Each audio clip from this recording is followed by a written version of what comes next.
Much appreciated. Jean-Luc Collet étant le secrétaire général de la FED. Jean-Luc is our Secretary General.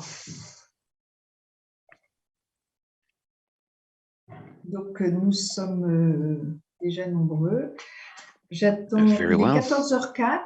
It Donc, je vais is proposer de 2:04. remettre l'écran. Donc, si... donc, Denise? Can we Denise? switch off all the microphone and just let Gilbert Flamme introduce? Yes. Et est-ce que l'interprétation est commencée? Oui, nous avons commencé. Bon, donc, alors, pour les petites informations techniques, donc pour ceux qui ne me connaissent pas, je suis la présidente de la FED. Je vais Practical d'abord information. passer I la am parole the à chair Gilbert of the Flamme. FED. I'm first pour going des to give the floor to questions Gilbert Flamme, d'organisation, but for nous avons demandé organizational à chaque purposes, intervenant de we have faire sa asked présentation dans each sa speaker langue to give his native, presentation in maternelle, his ce qui mother est plus tongue simple. to make everyone's life easier. Et nous allons tout enregistrer, And we will aussi bien record le the chat entire que session, including the chat, la présentation elle-même, as pour en well faire as un the podcast après. presentations, in order to Donc, make a podcast out of it. Gilbert, je te So, passe Gilbert, la parole. the floor is yours.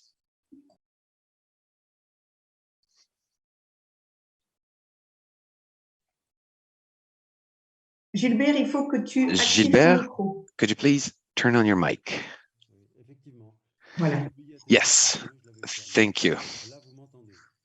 I assume that you can hear me. Good afternoon, everyone, and thank you for being here. Organized by this webinar organized by the FEDE and the Commission Human Rights and Artificial Intelligence, led by the Council of Europe. It's a very lengthy title, but let me tell you shortly what this means. It's a webinar where we will address the link between AI and education. And this commission that I just mentioned, it's actually an association of international NGOs. I chair this association, and its main objective is to prepare recommendations to be presented during the conference in order to allow us to define the role of NGOs in AI regulation and in AI future development. And each of these INGOs, we are about 10 NGO members. Each of these members does work in the field of education. As far as I'm concerned, I work more in the field of justice and the fight against hate speech. And we would to identify the role of AI in the years to come. And we wanted to organize webinars on several topics today: education, media, security, justice, and health. We also wanted for each of these topics to call upon specialists, AI specialists, and they may be coming from the world of business or the world of research. And we also have experts working in international organizations, such as the EU, UNESCO, and the Council of Europe, among others. But the specificity of this commission is that we've decided to listen to these NGOs' expertise. And when it comes to education, well, needless to say, we turned to the FEDE for them to organize this webinar, and the reason for which I would very much want to extend my warmest thanks to Claude Vivier-Legault and her teams for preparing this amazing and slightly very dense program, and also for inviting excellent speakers. And I'm just going to give her the floor now. And let me thank you again, Claude. Wishing you a good webinar.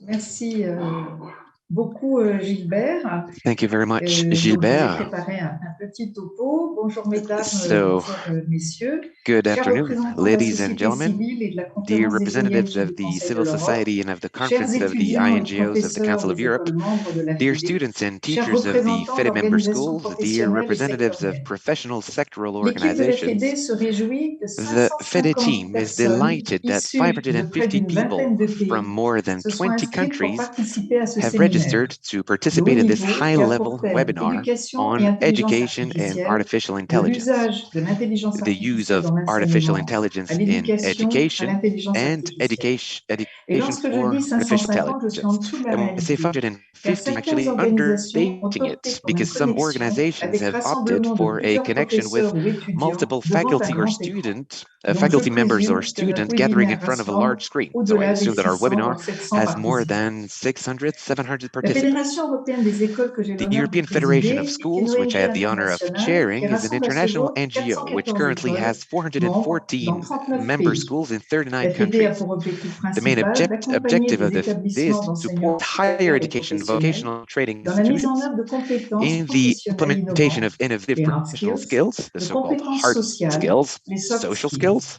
et the de so-called compétences soft skills, citoyennes, les and also citizen skills. citizen skills. Ces trois compétences sont These indissociables les unes three des autres competences et are forment le inseparable from socle each other des and quelques form the 180 basis of the référentiels 180 pédagogiques pedagogical élaborés par la reference FEDE. documents developed by Pour the ce FEDE. faire, la FEDE noue des In partenariats order to avec do d'une so, part the des FEDE has organisations established partnerships internationales with telles que le international Conseil de organizations l'Europe, such as the Council of l'UNESCO, Europe, la Commission UNESCO, européenne European ou Commission, l'Organisation or the internationale de la International francophonie. Organization of Francophonie, Et d'autre part, avec des as well fédérations as sectorielles with professional professionnelles sector telles que federations ETNO, such pour une as veille ETNO, active de ces in référentiels order to keep an pédagogiques. active watch on its Ces pedagogical coopérations reference visent systems. également à créer des These synergies cooperations entre les also aim to travaux create d'institutions synergies between the reconnues, work le of recognized secteur de institutions, l'éducation the et le monde education des sector, entreprises. and the business world.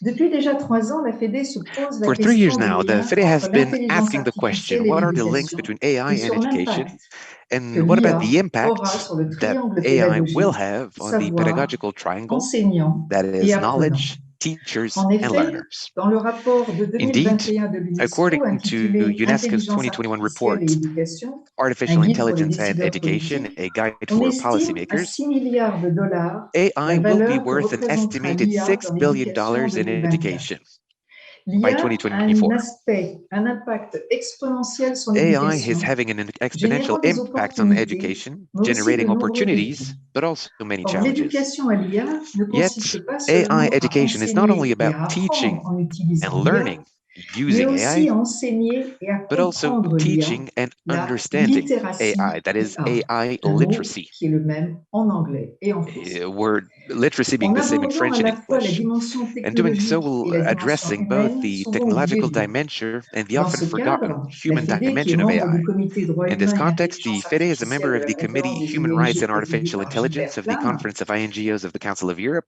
chaired by souhaite Gilbert Flamme. proposer des recommandations aux And décideurs they politiques would like to sur propose l'impact de recommendations to l'IA dans de nombreux policymakers on the domaines, impact of AI in médias, many fields, justice, media, justice, sécurité security, et éducation and notamment, est l'objet de education ce in webinaire. particular.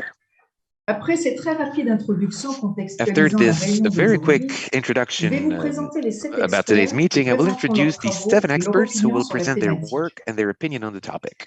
Tout d'abord, Janice Richardson. First, Elle est Janice actuellement Richardson. en Australie Currently in et nous lui Australia, avions demandé d'enregistrer une vidéo she pour recorded vous, a video que nous for allons you, découper en 2 and we courtes divided séquences. it into La 2 short première, qui sequences. démarrera le The first one webinaire, plante le will décor set et the scene, contextualise. and La it will give seconde, you a qui context. interviendra And the second après one, Jean-Noël which will be showed pose after les Jean-Noël, questions et les défis à poses relever. the questions and the Elle est challenges experte en to be met. éducation à la Challenges to be citoyenneté met. She is numérique digital chez citizenship Insight education SA expert at et Insight membre des SA conseils consultatifs and a des member of entreprises de the réseaux advisory sociaux boards Snapchat, of social networking Meta, companies, Facebook et Snapchat, Instagram, Meta, Twitter. Facebook and Instagram, Et elle and Twitter. présentera les enjeux liés à She will l'utilisation present de the issues l'intelligence surrounding the artificielle dans use of l'éducation AI in et abordera les education, nombreux défis que la and she'll discuss the many généralisation de challenges l'IA that the pourrait impliquer. widespread use of AI could entail. Ahmet Muratçilik, qui est Ahmed présent, Murat est directeur Kilic de programme du service de is l'éducation au Program Conseil de l'Europe. Director of the Education Il Department présentera les at the Council of travaux Europe. du CDE en He will matière present d'intelligence the artificielle COE's work on éducation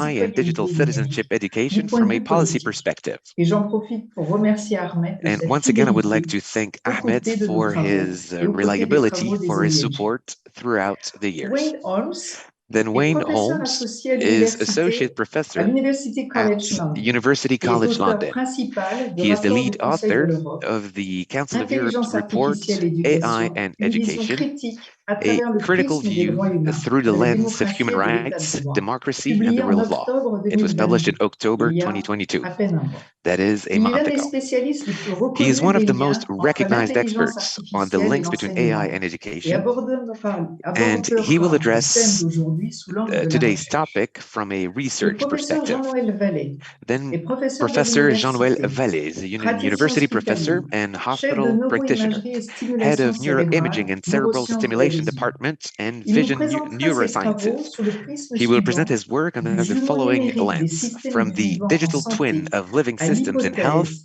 to du the jumeau hypothesis numérique of the des digital processus twin of cognitifs cognitive learning d'apprentissage pour processes une éducation personnalisée. for a Il personalized sera notre seul education. scientifique, He will be Jean-Noël. the only scientist Puis today. nous aurons la deuxième partie And de la then courte vidéo the de second Janice. part of a Avant Genesis video, d'attaquer le point de vue du terrain au And- travers de Ross and Krillman, then we qui est will welcome responsable des Russ politiques Creelman, publiques au sein de is Public l'Association Policy des Manager opérateurs at the européens European de réseaux de Telecommunications télécommunications, Network Operators l'ETNO, Association, chargé ETNO, des dossiers IA.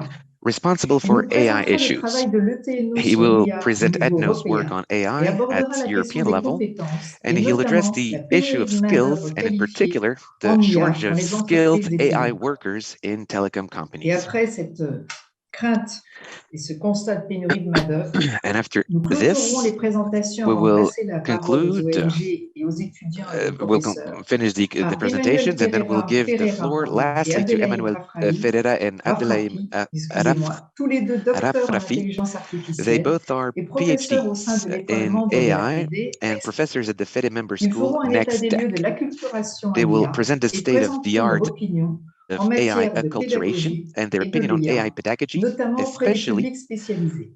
for specialized audiences. Grâce aux présentations de ces spécialistes, nous pourrons Thanks to ouvrir le débat these en essayant de répondre aux presentations, we'll questions be able to suivantes. open the debate Le and we'll développement ask de the following l'intelligence questions. artificielle et de ses Are usages the bouleverse-t-il le development of secteur AI de and its l'éducation, uses disrupting the education sachant sector? que la loi s'inscrit dans la durée, Bearing in tandis que mind la that the law technologie is évolue dans long-term, l'immédiateté. while technology Quelles is recommandations faire aux short-term, décideurs politiques what pour réglementer recommendations should l'utilisation de l'IA dans policymakers make l'éducation? to regulate the use of Les AI outils in education? assistés par l'IA sont de plus en plus utilisés en AI-assisted classe, tools are sans aucune increasingly preuve being used in the classroom indépendante de without leur any efficacité. independent Que evidence of faut-il their faire pour que effectiveness. lorsqu'ils sont amenés What should à one do interagir avec to des outils ensure that commerciaux when young people assistés are par l'IA, required to interact les with jeunes commercial soient AI-assisted tools, correctement protégés? that young people Comment are les ONG properly peuvent-elles protected? contribuer à garantir How le can droit à l'éducation NGOs en tant que help ensure responsabilité the right publique to education dans as un a monde de public plus en plus responsibility impacté par les technologies? in a world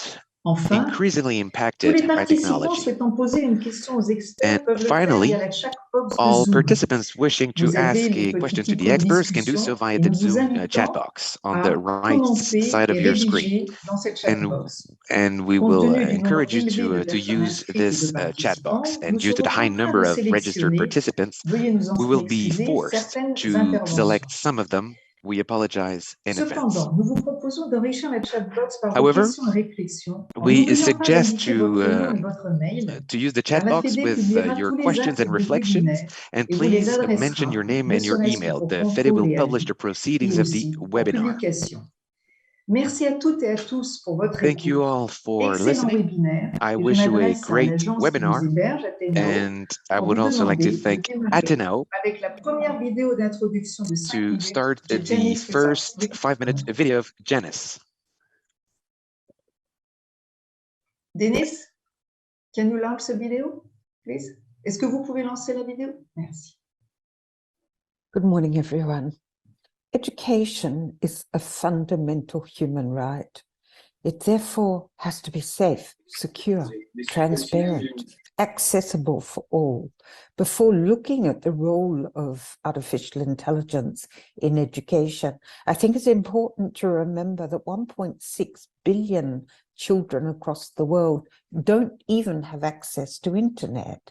This was an alarming figure we discovered during the COVID pandemic. And these 1.6 billion young people had their education stopped or disrupted during the pandemic simply because they couldn't get online.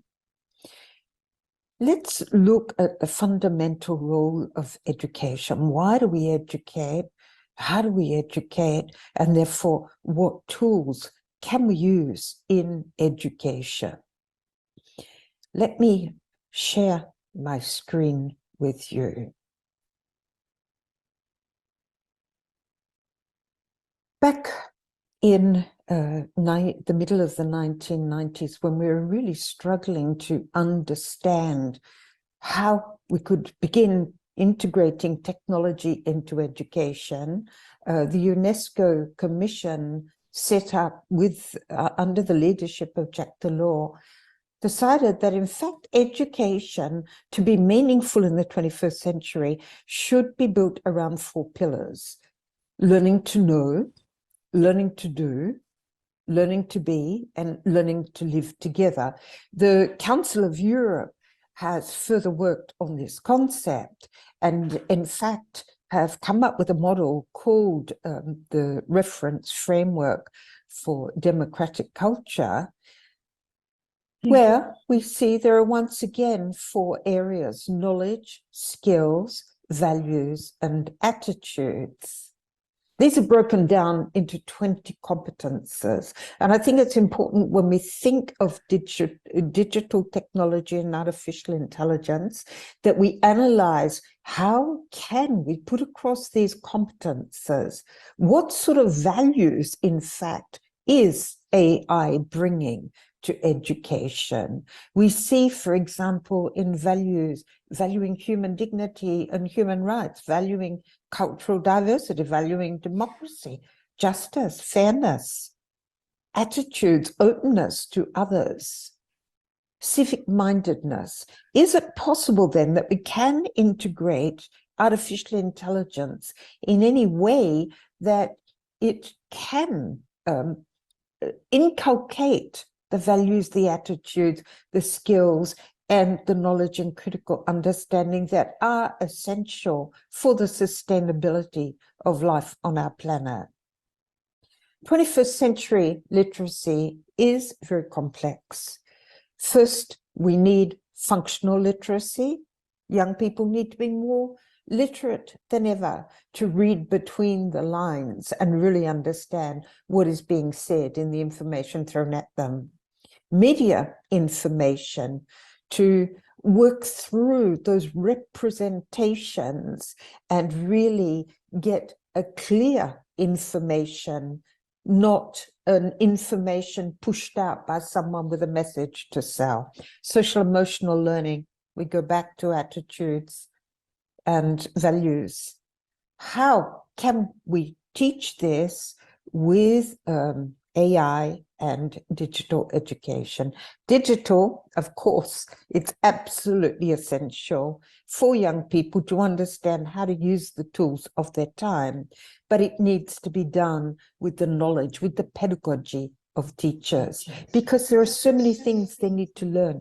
Creativity, for example, we know is really dropping, is far less than what it used to be in the school curricula. Collaboration, communication, resilience. Is it possible to use AI to teach resilience, human rights, or democracy?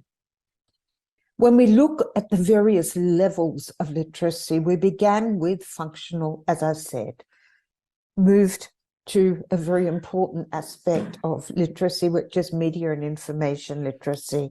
Then we started understanding that digital literacy was necessary, so young people know how to use digital tools, they understand digital identity, know their digital rights, have access and can assess the impact that digital technology is having on them. And of course, we must never lose sight of digital security and safety. But today we've gone much further. We've reached a point where we need to have digital citizenship in education so we can understand our rights and responsibilities, the impact of digital on identity, but also the interconnectedness of online and offline. We all need to be socially responsible, which is far more difficult when we're online. And as I said, creativity, innovation, extremely important, but it is difficult to see how AI can be used to promote this. Participation in society, because finally, that's the end goal of being a citizen. There was an interesting study conducted in Germany just after the first few closures of schools in the COVID pandemic in 2020 and 21. Children were asked, how did you learn when schools closed down? Where did you go for your resources? The response is quite alarming. More than 80% of young people say that their first place to go to is YouTube. Now, we know there are many issues already with YouTube and similar. You choose one video, you get a whole stream of videos. How are they selected? Simply by profiling, by the gathering of your data and decisions being made for you. School programs were hardly used at all, not even 30%. Online libraries, even less. Online museums, and yet there we can find culture, we can find heritage, and these are young places that it seems very important young people go to learn. How did they learn? Well, the majority learned with friends, brothers and sisters, siblings, of course, far less with instruction from school.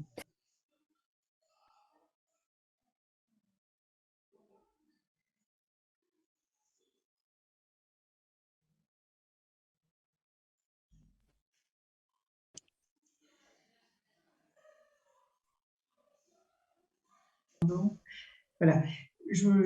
Comme je vous l'avais indiqué, Janice nous avait envoyé une vidéo et que nous avons coupée As I said, en deux. Donc c'est pour ça qu'on a Janice sent us a video that we cut into. Elle a bâti un petit peu le décor de l'intelligence artificielle. But at least now she gave you the overall introduction. Now I would like to give the floor to Ahmed. Can you hear me? Yes, thank you. Can you hear me? Yep. Ahmed, yes, I can hear you, Claude. Yes. The floor is yours. You can hear me too. Yes, before sharing my presentation, I would like to thank Fede, yourself, and Remy for giving me this opportunity. And I would like to welcome everyone on behalf of my education department. And it's a great opportunity to address that many people and then to present our work. A bit stressed because you mentioned about groups of people sitting in a room and watching together. But I'll try to be brief. As the organizers have asked me to talk about AI and education as well as digital citizenship education, but I rather kept my presentation focused on the AI and education. And I'm sharing this panel with Janice and Wayne, who have been involved in our work, and they provide more details on both projects. Let me share my screen. Okay, that must be the one.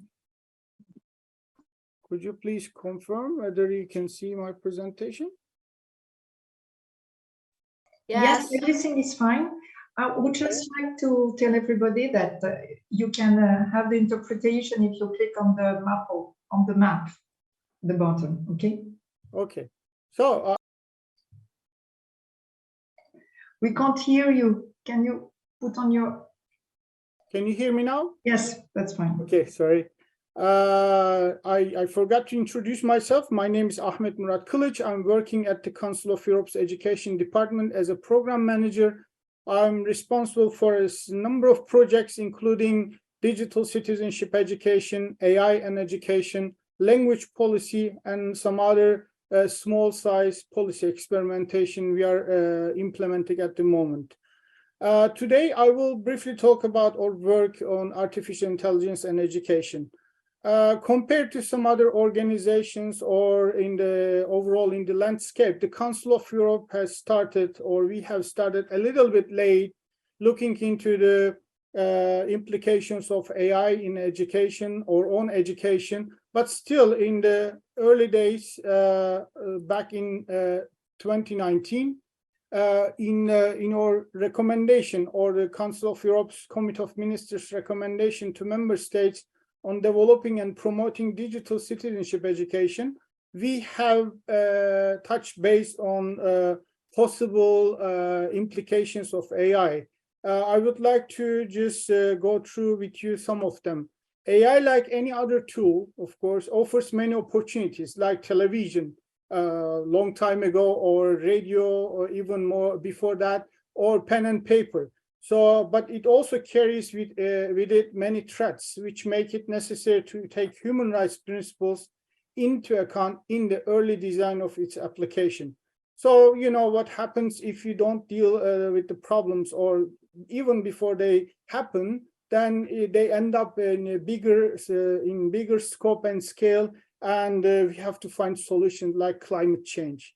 So educators must be aware of the strengths and weaknesses of AI in learning to be empowered, not overpowered by technology in their digital citizenship education practices, and also in general. We all assumed that AI via machine learning and deep learning can enrich education, as it may empower professionals in education to adopt their learning strategies to the learners in order to improve their academic experience and results.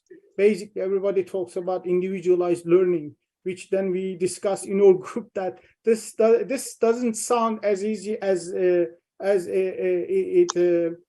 isn't easy as it sounds, actually. And but by the same token, developments in the AI field can deeply impact interactions between educators and learners and among citizens at large. This means that it may undermine the very core of education, that is the fostering of free will and independent and critical thinking via learning opportunities. Also, although it seems premature to make wider use of AI in learning environments, professionals in education and school staff should be made aware of AI and ethical challenges it poses in the context of schools. So the most obvious challenges include the risk of excessive profiling of learners, the overuse of big data and learning analytics that might over-standardize educational goals and learning outcomes, and the potential harm caused by algorithm-driven discrimination and exclusion biases, as well as the infringement of learners' rights and privacy arising from the possible commercialization of data. So as you see, you know, the Council of Europe has been very critical, and this recommendation was adopted very shortly after the Beijing Consensus, which was adopted in June 2019, which was very positive about, and then very much accepting the potential of AI. So then, can all these claims be held true? In the recommendation, the Committee of Ministers recommended that the governments of member states explore within the Steering Committee for Education, which is formerly Steering Committee for Education Policy and Practice, to explore the implications of AI and other emerging technologies for education generally, and more specifically for their use in education. So then in 2020, we launched a new intergovernmental project, and the project aims to explore the implications of AI and AI-based technologies. As you can see, I use them interchangeably because apparently there is no consensus even on the definition of AI, as some of you already witnessed during our recent conference. There are, different definitions of this. So we rather use AI-based technologies and applications interchangeably. And those on education, how this can be deployed in education for building democratic competences, enhancing inclusion and improving education opportunities. And during the COVID pandemic, we have seen, the use of those technologies just as given, without thinking of what is behind. What would be the potential consequences later, like in terms of privacy, in terms of data protection, and the use of educational data for other purposes. And there was also a lack of mapping of AI policies related to and practices in education in the Council of Europe member states. UNICEF did a survey on AI in curriculum, but ours is a bit broader. So as I mentioned that you will hear more about the report, but this report is not a literature review, but we looked into the different report source of information, reports, other policy documents, and we decided to title it Artificial Intelligence and Education, a Critical View Through the Lens of Human Rights, Democracy, and the Rule of Law. You may have heard a lot about ethical principles, ethical aspects, etc., but we think that it shouldn't be just ethical. Those tools or AI in general should have the human rights and democracy and rule of law in the very core. And as I said previously, at the development stage. So the report builds on the prescient observations and concerns mentioned in the recommendation to explore in detail the connections between AI and education through the lens of the Council of Europe's core values. It is deliberately critical, and sometimes people think we are very critical, which I understand, but it is critical about AI and education, considering both the opportunities and the challenges. It doesn't mean that we are critical, that we are against AI and its use in education, but in contrary, we want to make sure that this will serve. The aim is to provide a holistic view to ensure that AI empowers, not overpowers educators and learners, or you can say citizens in general, that future developments and practices are genuinely for the common good. So, as I said, you will hear more about the report from Wayne, I think after myself or the other presenter. So, as I said, there was a lack of mapping of AI policies, so we developed a survey, and the survey State of Artificial Intelligence and Education in Council of Europe member states. Unfortunately, I'm not able to report fully on this survey, but we did get some preliminary results, which I'll come back in a second. The specific objectives are to identify promising policies and strategies focused on the connections between AI and education, and not just general AI, which is, there's a lot of literature on that, but also those policies that safeguard the fundamental rights and freedoms of learners and complement existing work by other organizations. So, and we wanted to identify promising practices in relation to learning with AI, learning about AI, and preparing for AI.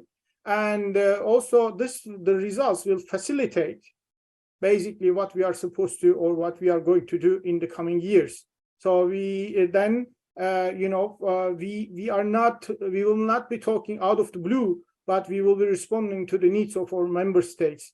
And so the survey is still continuing. The deadline passed, but we are still trying to collect information from all member states.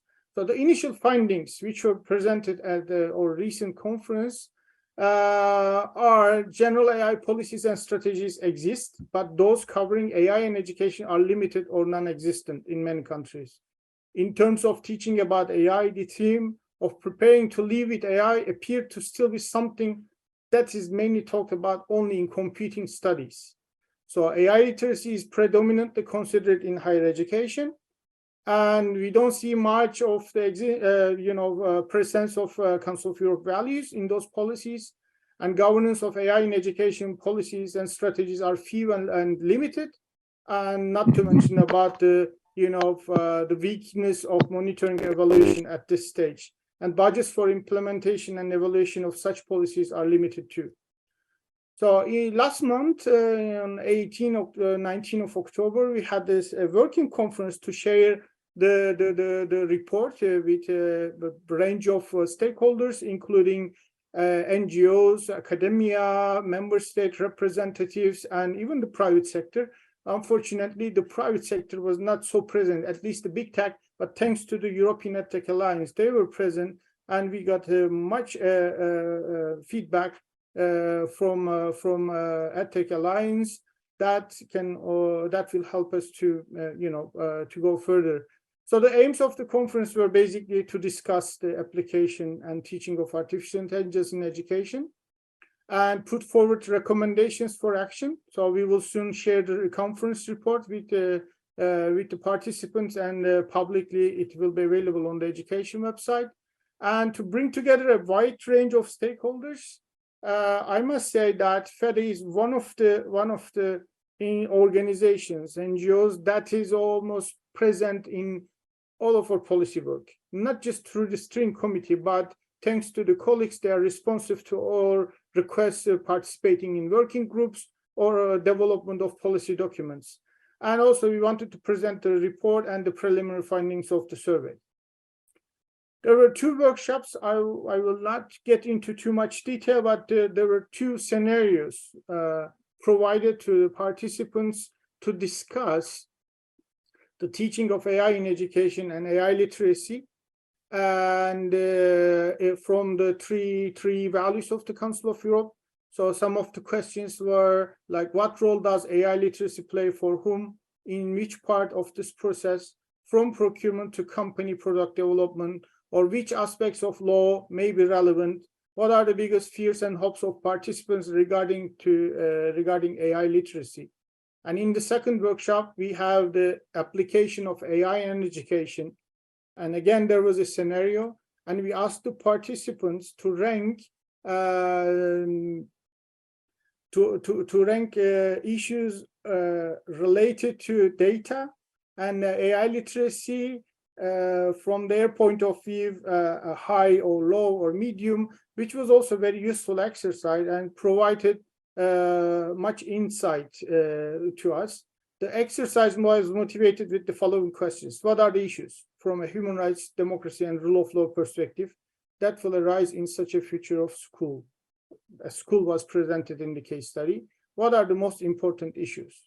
So at last, and the final session of the working conference, we asked what comes next. So in this discussion, issues mentioned by participants included research needed on efficacy, effects on teaching, and curriculum from teachers' perspective, potential inherent conflict of interest for young people in the deployment of AI, where systems are demanding for resources, and effects on the climate, and conflict of value versus cost. So it's just, as you see, it's if you only talk about ethics, ethical principles, there's a risk that we disregard or exclude the pedagogical dimension of the use of AI in education, and some other dimensions like social dimension. And I would like to give just one example that I kind of borrowed from Wayne and finish my presentation with that. In the UK, there's a case that in school, the facial recognition is used for payment in the school canteen. So because then there's a limited time for lunch and the students are waiting in the queue, in order to avoid queues, you pass and then it reads from eyes and then somehow deducted from your wallet, etc. But this is a solution. You can call this a solution. What would be the alternative solution, which has less social effects or impacts on society, is that you make the food free, if possible. I mean, and you don't have queues or people don't wait to pay. So it's imposing AI. Oh, okay, that's the solution, or AI-based technologies.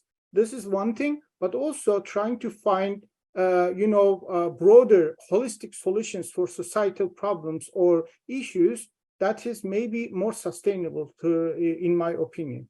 So I'm at my, this is my last slide. Thank you for your attention. I may take floor to talk a little bit about digital citizenship education if you have any questions or where necessary. Thank you very much for your attention. Merci beaucoup à Ahmet. Thank you very much, Ahmet. C'était vraiment extrêmement It was really intéressant. extremely Je interesting. vais tout de suite I passer will la now parole à Wayne. give the floor Wayne to Halls. Wayne Halls. Can I give you the floor? Can you activate your mic? Yes. Hi there. Thank you so much. And thank you, Murat, for that. So I'm just going to share my screen. So hopefully you can see my first slide. So, yeah, I'd also like to start by thanking Fede for the very kind invitation for me to join you all today. I'm delighted to be here. And also, I must say thank you for allowing me to speak in English. I am learning French using an AI-assisted tool, but unfortunately, my French is still not good enough. Anyway, in my talk, I'm going to offer a critical studies perspective on artificial intelligence and education. So to understand how AI is affecting education, we first need to think a little bit about AI generally. In fact, what AI has achieved is particularly impressive, from beating the world's best player of Go to automatically identifying diabetes from retinal scans, and helping protect against fraud, to name just a few of the many successes. But AI is not as sophisticated as many argue, and there are many myths. Here's one: a myth that AI is better than humans at image recognition. So when you look at this image, I'm sure that you can recognize the panda. And in fact, the AI agrees with 57.7% confidence. But what happens when we mix this image with some noise? Well, we get this. Now, I'm sure you'll still recognize this as a panda. And now, in fact, the AI is 99.3% confident. Unfortunately, confident that it's a given. Another myth is that AI doesn't need people, but also that's not true. A human sets the objectives. A human chooses and cleans the data. A human labels the data. In companies like this, in developing countries like Kenya, the workers spend all day identifying the objects in streams of video. Here's a person, here's a car, here's another person. These labelers are known as the ghost workers of AI. But also a human designs the network and writes the algorithms and trains the network. And then a human curates the outputs and makes the final value judgments. So the idea that AI doesn't need humans just doesn't stack up. We were also told that AI was going to bring huge benefits to tackle the COVID pandemic. But the reality is that still today, so far, AI has contributed very little. None of the thousands of AI models were of clinical use. And this is just one meta-analysis. I know of others that say a similar thing. So in summary, AI can be impressive, but it's not as impressive as many people claim. So what about AI and education? Now, AI does bring some interesting possibilities to education, but instead of being yet another cheerleader for AI in education, my focus is on the very many challenges. So you might think I'm a bit negative, but I like to think I'm bringing a critical but constructive perspective. In fact, the connections between AI and education are more complex than many recognize. And there is a lot of hype and exaggeration. That's why we shouldn't talk about AI in education as if it were one thing. It's not one thing, it's multifaceted, and each connection needs to be considered separately. I like to navigate that complexity in terms of two buckets: the application of AI in education and the teaching of AI in education. These are two distinct but complementary aspects of AI in education. And so beginning with the application, which is sometimes known as AIED or AI Ed, there are three types. Student-focused AI Ed, teacher-focused AI Ed, and institution-focused AI Ed. So let's first look at institution.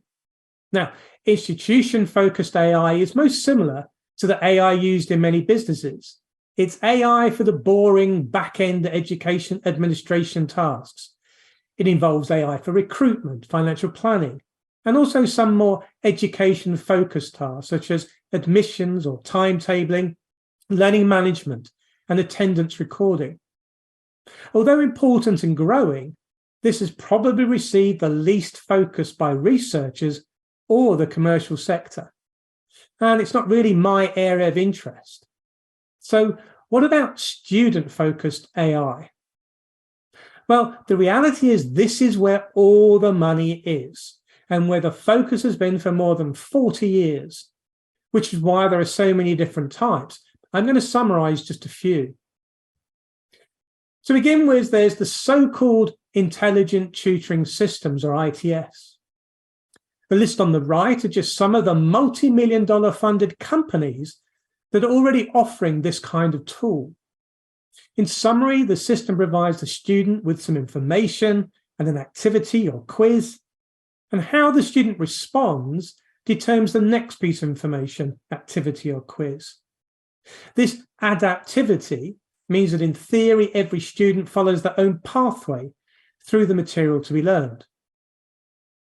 Then there's automatic writing evaluation, mostly for formative assessment, but increasingly being used for summative assessment.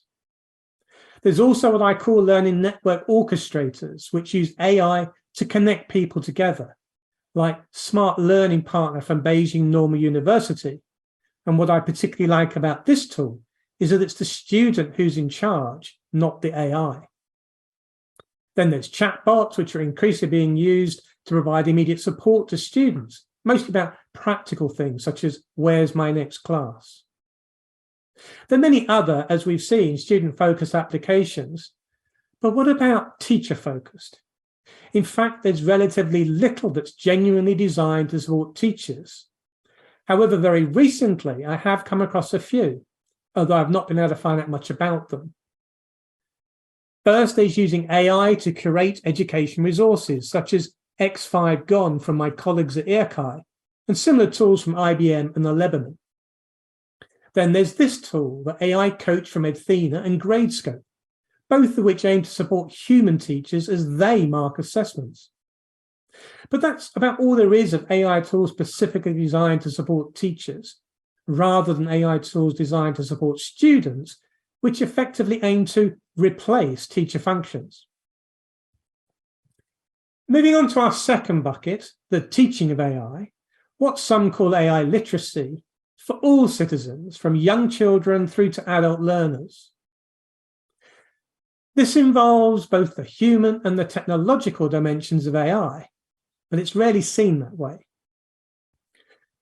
While the teaching of AI does involve a technological dimension, how AI works and can be created, there's also the human dimension, the impact of AI on humans, on human rights and ethics, how we can deal with AI hype, AI biases, fake news, and so on.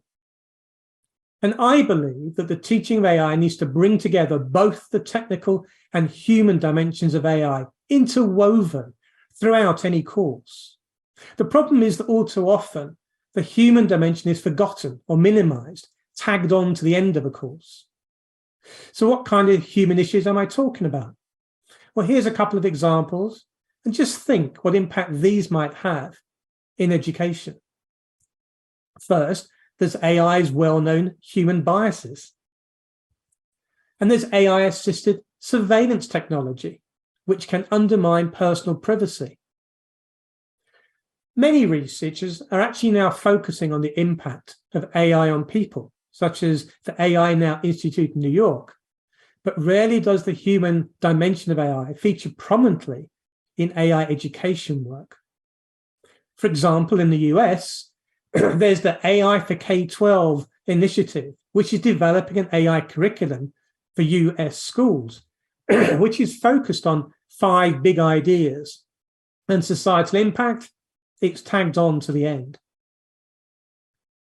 Now, returning to the application of AI in education, or AI Ed, what are the claims made by many AI in education companies, and how do they stand up?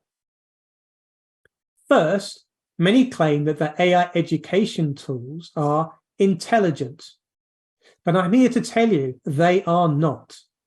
No AI education tool is anywhere near as intelligent as a human teacher. It's true that sometimes they might appear intelligent, but that's a long way from actually being intelligent. Another claim is that these AI Ed tools will save future time. But that claim has been made about education technologies for at least 100 years, and it's never happened.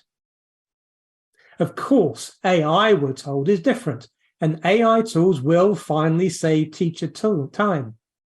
Now, I know that most teachers, including me, would love a tool that takes care of the marking, but no AI system is capable of the depth of interpretation or accuracy of analysis that a teacher can give. And what about personalization? This is something we hear about all the time. It's an ambition that's again been around for almost 100 years, which has re-emerged most recently from Silicon Valley. If we have personalized recommendations on Netflix, why can't we do that in education? But this completely misses the point. Some AI Ed tools might provide each student with their own individual pathway through the materials, but they still take them to the same fixed learning outcomes as everyone else. This is a weak understanding of personalization. It's more like the homogenization of students, ensuring that they all fit in the right box. Real personalization is not about personalized pathways, but about helping each individual student to achieve their own potential, to self-actualize, to enhance their agency, which is something that no existing AI tool does. Education is also about collaboration and the other social interaction aspects of teaching and learning, which is the antithesis of the so-called personalization. And then there are the ethical questions, starting with the ethics of data. Issues such as informed consent. Well, rarely are the students given a choice of whether they use the system. Then there's privacy, or is it surveillance? And ownership. Who owns the data that the student creates with their interactions? The students or the commercial developers? A recent report in the UK by the Digital Futures Commission found that edtech companies such as Google are collecting unknown quantities and types of personal data from child users during their learning, and they use this for commercial purposes. But although thinking about the ethics of data is necessary, it isn't sufficient. There's also the ethics of pedagogy, including pedagogical choice.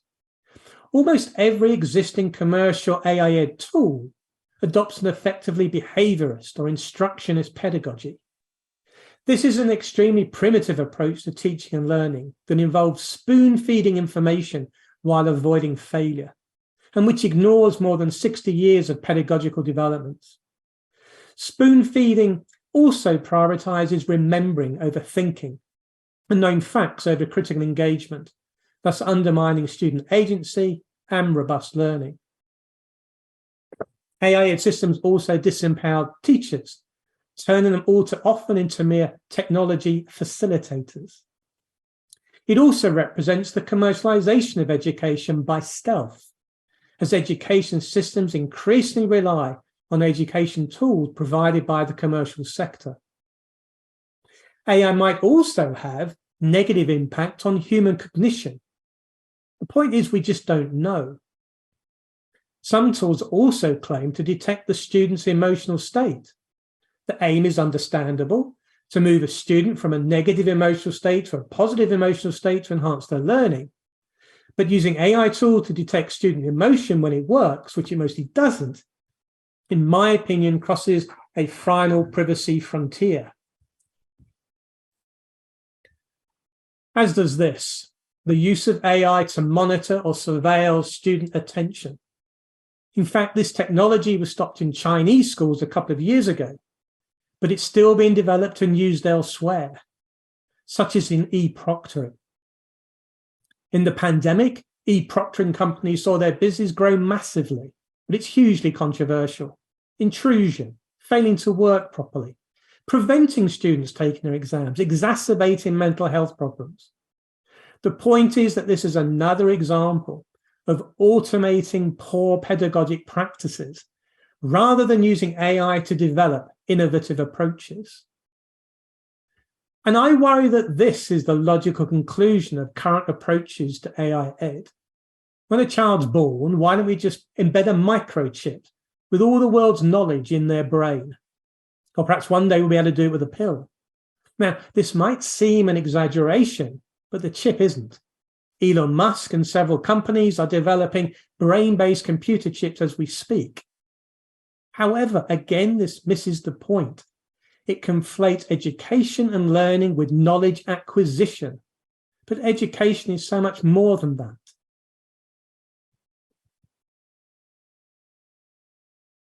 But even if you reject my concerns, if you think I'm making a fuss, we still don't really know if any of the AI ed tools actually do what they claim to do. Where's the evidence?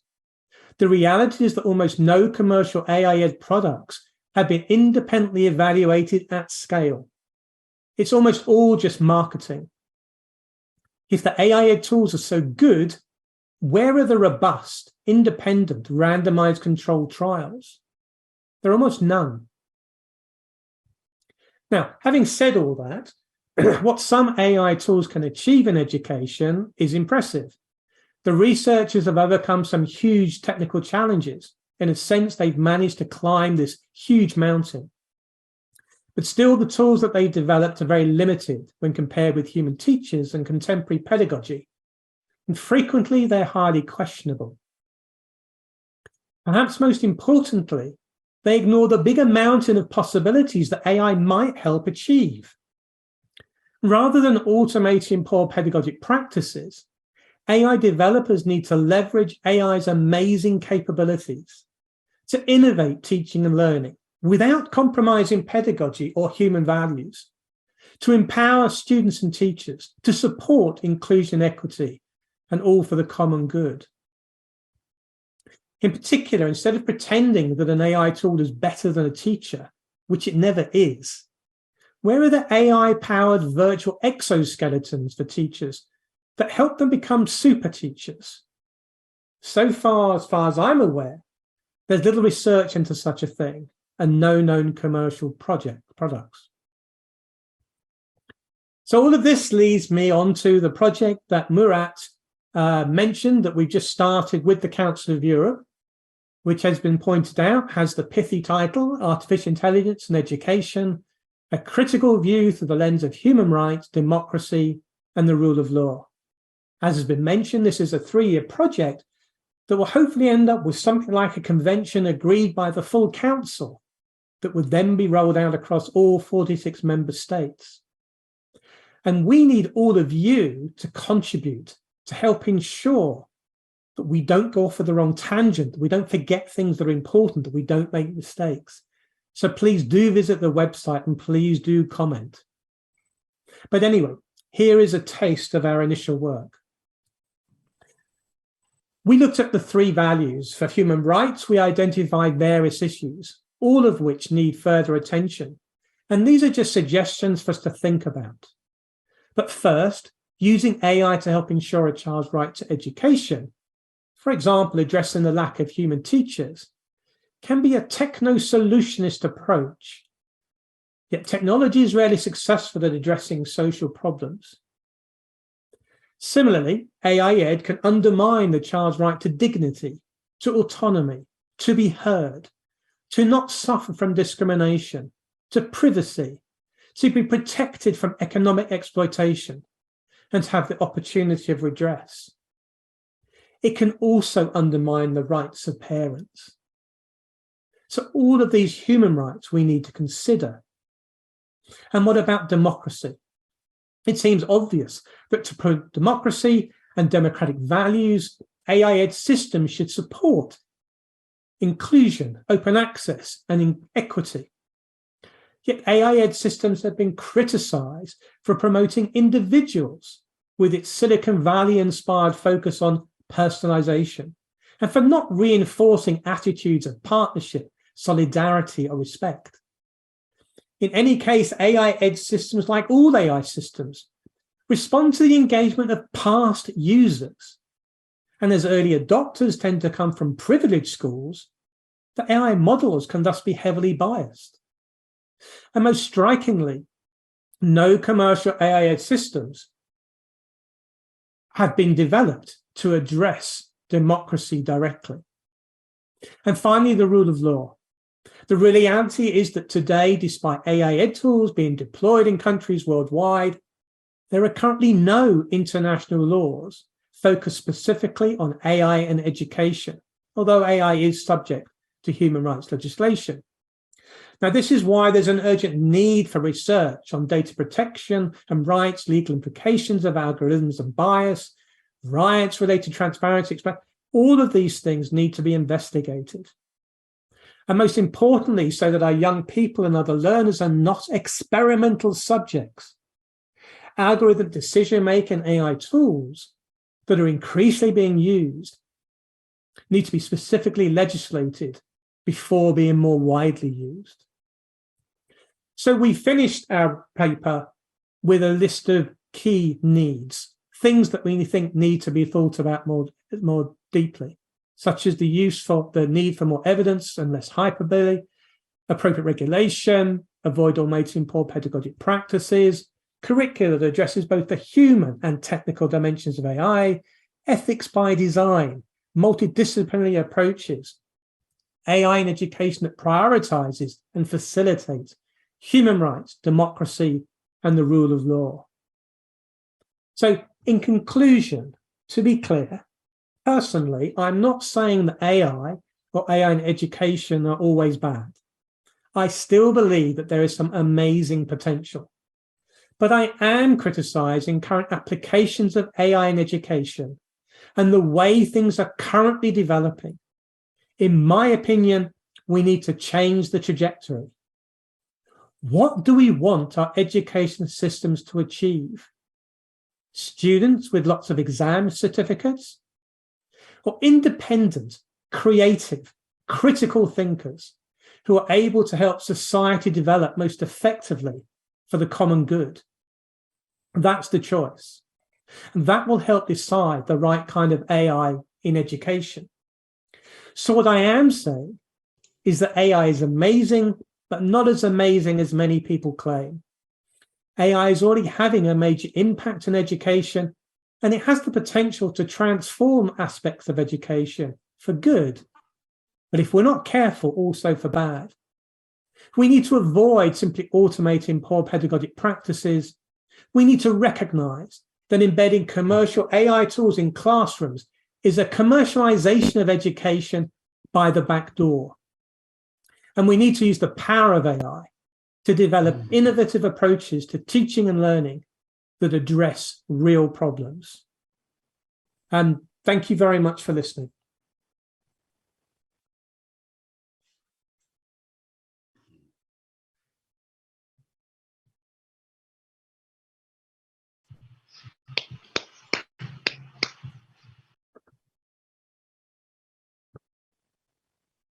Votre micro est coupé.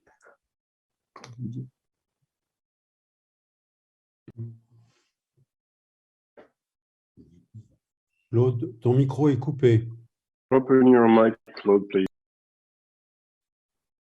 Your Claude, mic is off, Claude. ton micro est coupé. Your mic is muted. Merci. Voilà.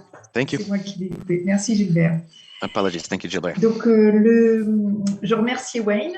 Thank Et you, Wayne. j'indiquais que toutes les présentations seront And I disponibles, que tout est enregistré, was que le saying that chat all est presentations enregistré. will be made N'hésitez available. pas à Everything nous is recorded, laisser vos so is the emails dans chat. les So chats, à please poser des questions, give à us your porter email in the chat. également vos Ask réflexions dans le any chat. question that you want to, any Après la comment in the chat. présentation sont Please do. finalement l'éducation intelligence artificielle et des After aspects this éthiques presentation de l'intelligence artificielle, il me semblait and the indispensable ethical que nous fassions implications, appel à la I science. do believe it's Car essential finalement, to nous call parlons upon d'intelligence science artificielle because AI et nous abordons les questions de droits is the humains, les topic questions de of démocratie. today. Mais It's finalement, linked qu'en to est-il du human côté de la rights, science? democracy, but Comment what cela about se passe-t-il? science? Et je vais passer la What parole can we au say about it? professeur qui And I fera wanted son to give the intervention en floor français, au to professeur Professor Jean-Noël Vallée. Jean-Noël Jean-Noël, si Vallée, tu who veux will speak bien in French. Jean-Noël, prendre the la floor is parole yours. et également te présenter pour que nous puissions te connaître un petit peu plus, And puisque tu es le seul could you also scientifique de cette intervention. introduce yourself so that we know who you are? Thank you. Bonjour, je vais partager ma visio, je ne sais pas si vous pouvez la voir. Okay, I'm going to try and share my screen.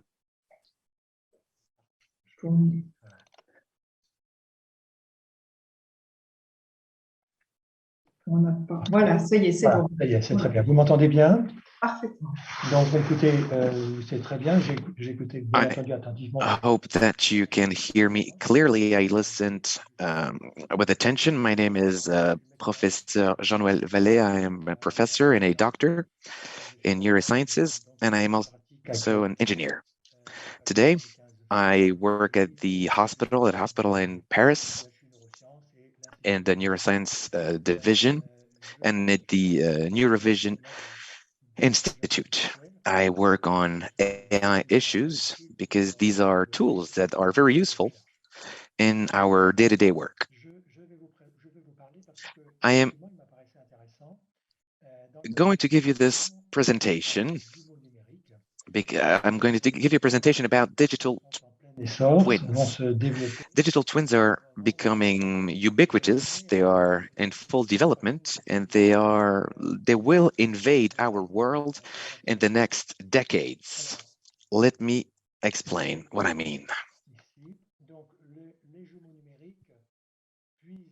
A digital twin, their origin. They find their origin in the so-called mirror systems created by NASA in the 70s, such as simulated environments like space shuttles. The first simulated environment, Apollo 13, when the first fuel tank exploded, well, the NASA reproduced what happened on Earth in order to explain, give the right explanations to the crew. And this is when in 2002, actually, years later, that the concept of digital twins was coined. And digital twins, it has links to AI and also to augmented intelligence. Now, medically speaking, what is a digital twin? A twin? It is brand new. It was born in the technological era 4.0 in order to create a so-called cyber physical system or cyberspace. What is its objective? Well, it's to model complex physical systems in order to identify strategies based on different scenarios to predict the performance of this or that treatment in order to use them appropriately, to run tests. When it comes to health, health is going through the digital revolution, and the objective is to develop a personalized medicine, accurate, predictive, participative, and evidence-based medicine. What about the concept? Double virtuel ou réplique virtuelle. It has several names: a digital twin, virtual double, virtual replica. It is the version of you, but digital. And So it's the virtual entity of the physical twin, which is modeled by using mathematics algorithms, using the same using medical data. The system can be a person or an organ, and it can be a pathophysiological process, a drug, a medical device, or prosthesis, a hospital, a group of people, or else. Digital twin, a human digital twin, is a replica in cyberspace of an actual person who reproduces observed behaviors. And so having access to the digital twin means having access to, well, the same person. And the objective is to optimize the care quality and efficiency in order to better understand, better predict what should be done and what should be done. For example, the impact of a drug, the impact of a surgery.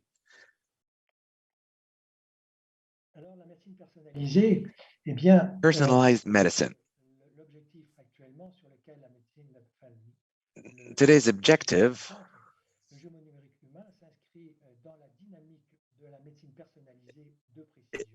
is to become more and more accurate. That is, a digital twin is tailor-made to each patient. It allows you to simulate several treatments and a possible toxicity of a drug. It allows you to test different doses in order to choose the best treatment for this patient, and before he even tries it. Now, in clinical trials, for example, the COVID vaccine, digital twins can represent a digital population, and you can carry out analyses and statistical studies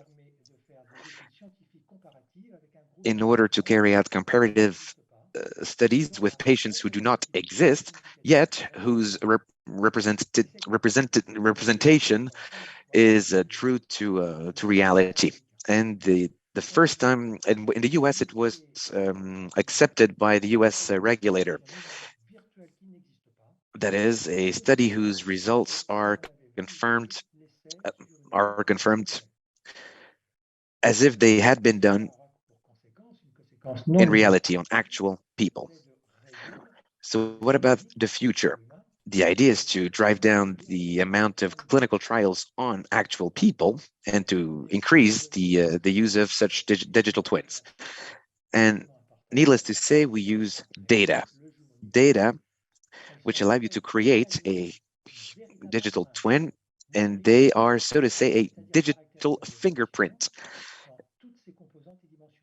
It includes every traits of the individual.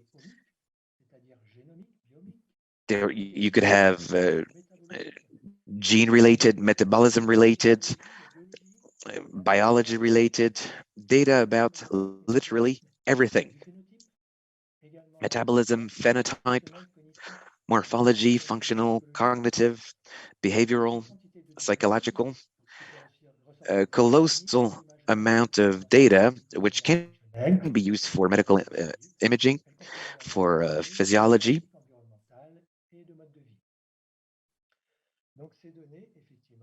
And these data are the cornerstone of digital twins, hence carefulness is required.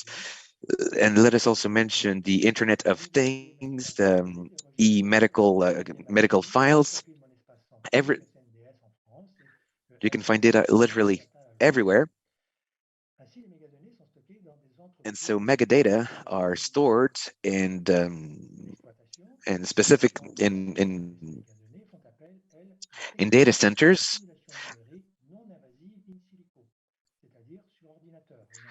However,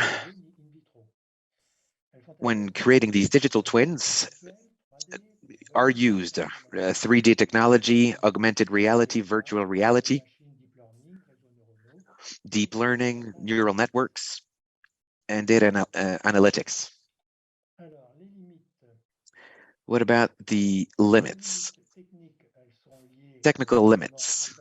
Well, they are linked to the storage capacity, computing power,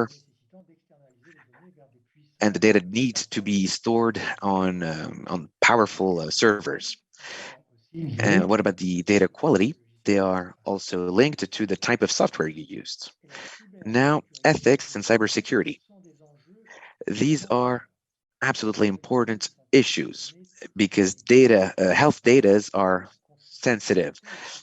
Privacy, safety, security are of the highest importance. And health data enjoy a special protection. And should these data, the privacy be breached, there are criminal proceedings. The way these data are treated are dictated by the GDPR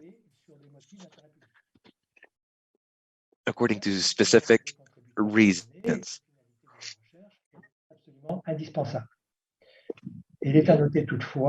However, it is important to note that most data are stored and managed by private server companies, and digital twins are simulated, created by private companies.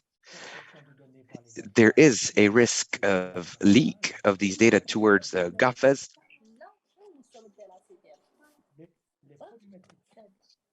Comment of the interpreter. Someone is speaking.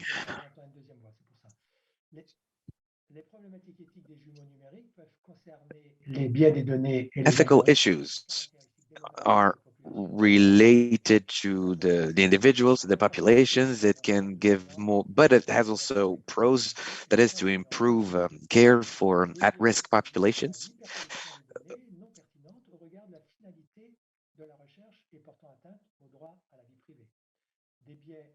There are several types of biases, which may be in terms of the collected data. And then accessibility to technology is very expensive, not accessible to all, without forgetting the socio-cultural barriers. Not everyone will be willing to give such data. Regarding digital twin education, it is very easy to imagine that it would be everywhere tomorrow. Let's imagine a personalized medicine. One could imagine that you would have a digital twin with the cognitive processes included in this digital twin.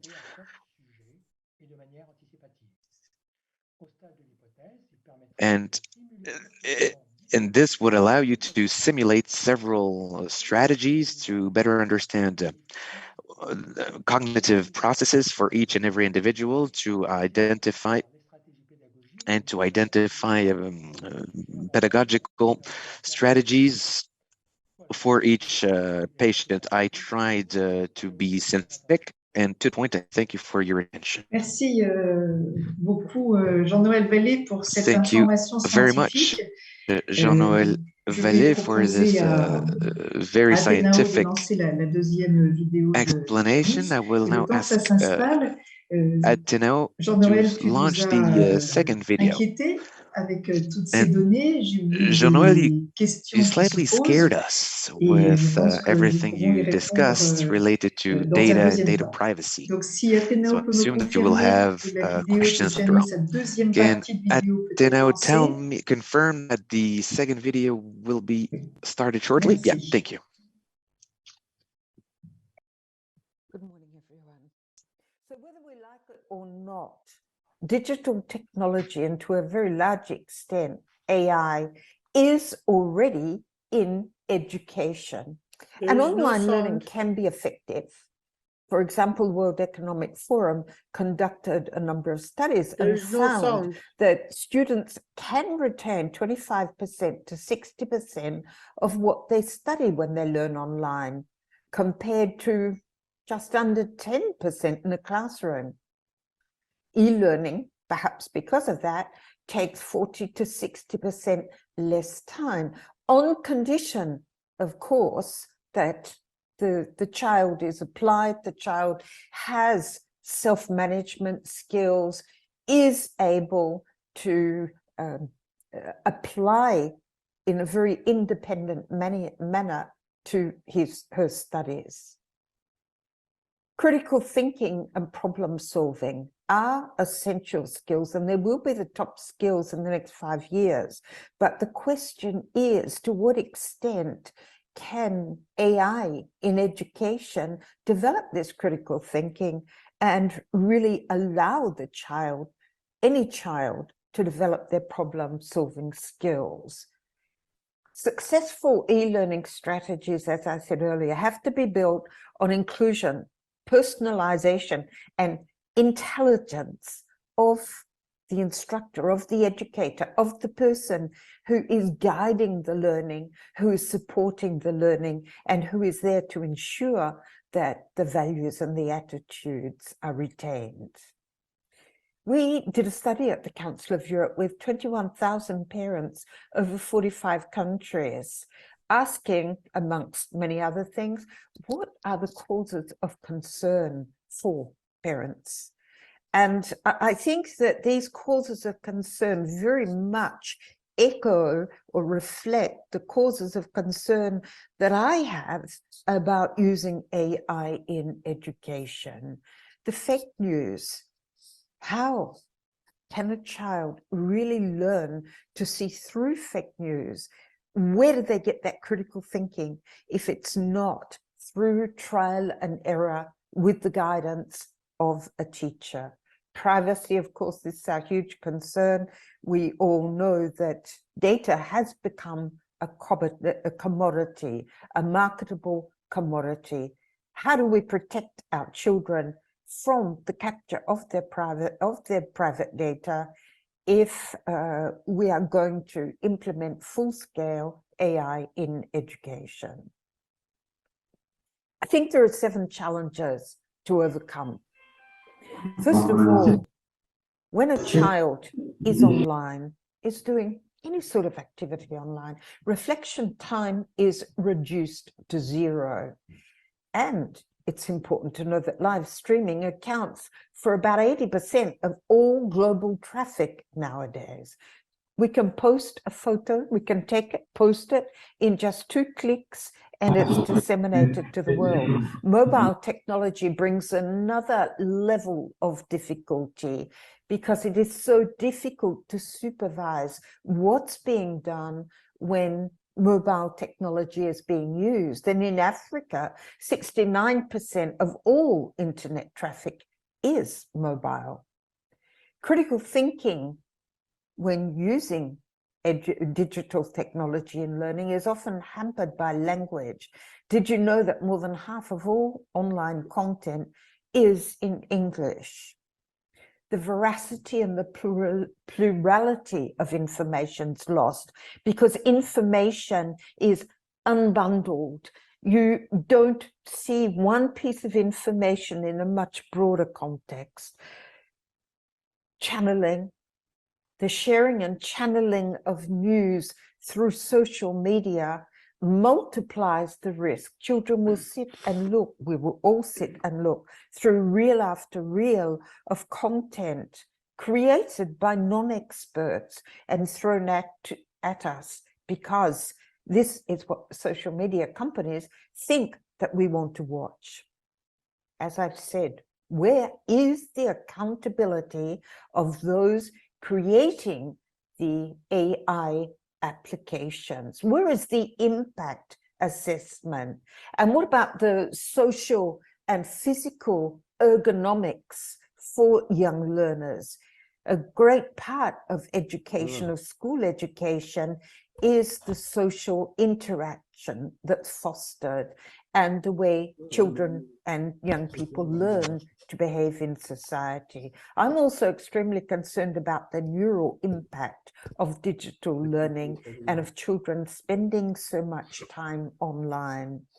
The Shallows by Nicholas Carr, for example, does point out that there are fundamental changes in the brain of a child who has been watching hours of video for a very young age. there, I think, are 7 challenges to overcome. Who are the agents of change when we start integrating or when we start relying on AI in education? And where and how are these agents of change being trained? Whose values are being promoted through AI? How do we ensure true freedom of access to information for all?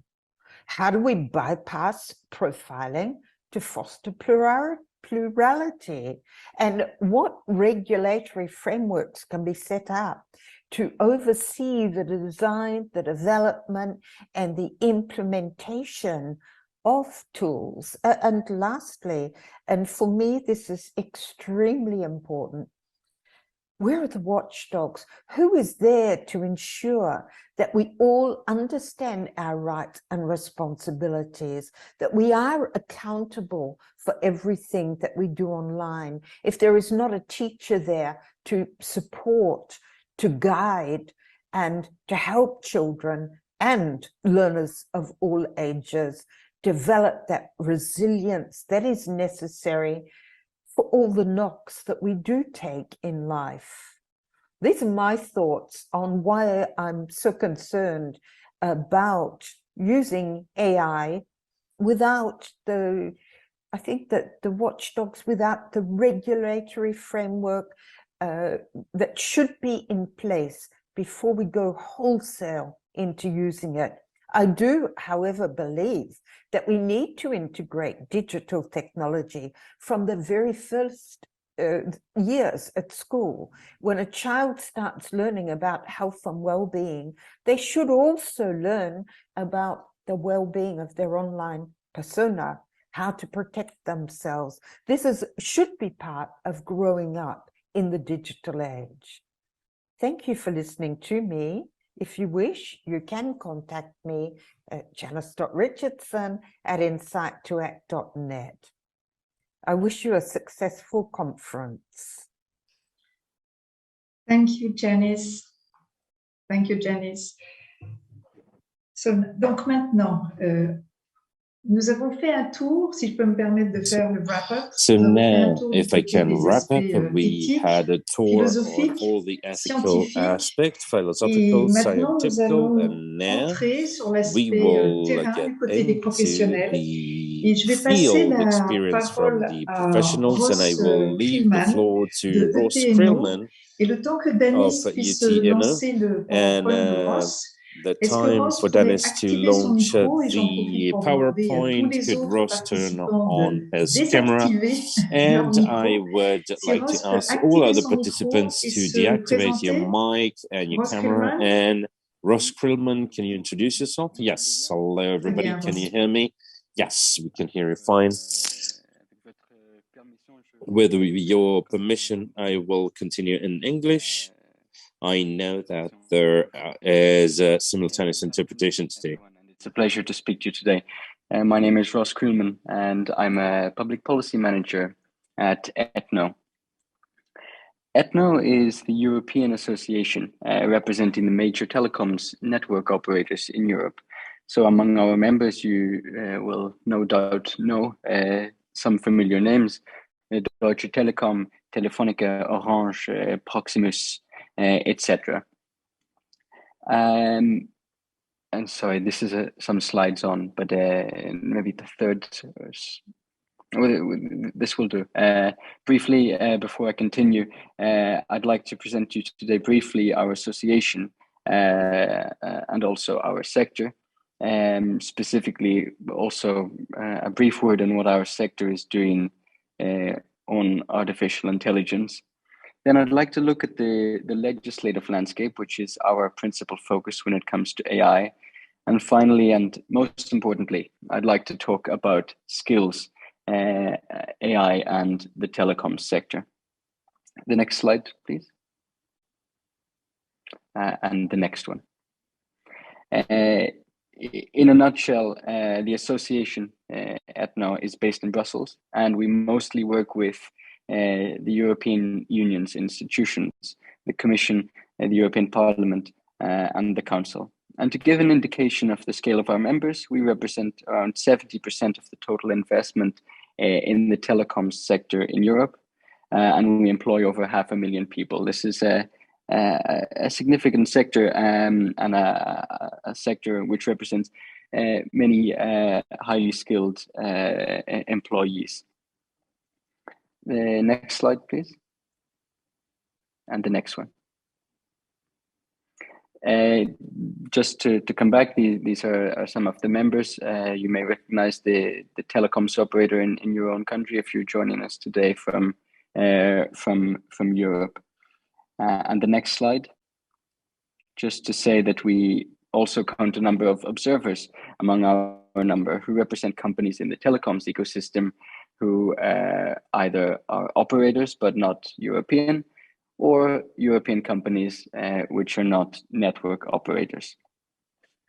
And next slide, please. And in addition to our work with European institutions, we've also signed a number of partnerships at the international level. We are a board member of GESI, the Global Enabling Sustainability Initiative. We have cooperation agreements with other associations, for example, the US Telecom. And we're particularly active in other policy fora, such as the ITU, the OECD, and the Council of Europe, the ICC, as well as internet governance fora. And of course, we have signed a cooperation agreement, a memorandum of understanding with FEDE, and very happy to be there. Next slide, please. To give you an idea of the policy areas on which we focus, I wanted to provide an overview of the top policy issues. This is the next slide again. You see, we in our office in Brussels, we treat many policy topics which are of interest at the European and international level. Some issues which are very specific to our sector. For example, the rollout of infrastructure. There are some what we would say top policy issues, which are very political nationally or at the European level. And then some, we call them here existential issues, some broader questions which are touching all of society and the economy. For example, the energy crisis, inflation, and so on. But one topic which touches all of these is AI. Artificial intelligence is very much touching many parts of our businesses and our association. It sits across all of these buckets, impacting our companies specifically as we develop and use AI in our networks and our other business operations.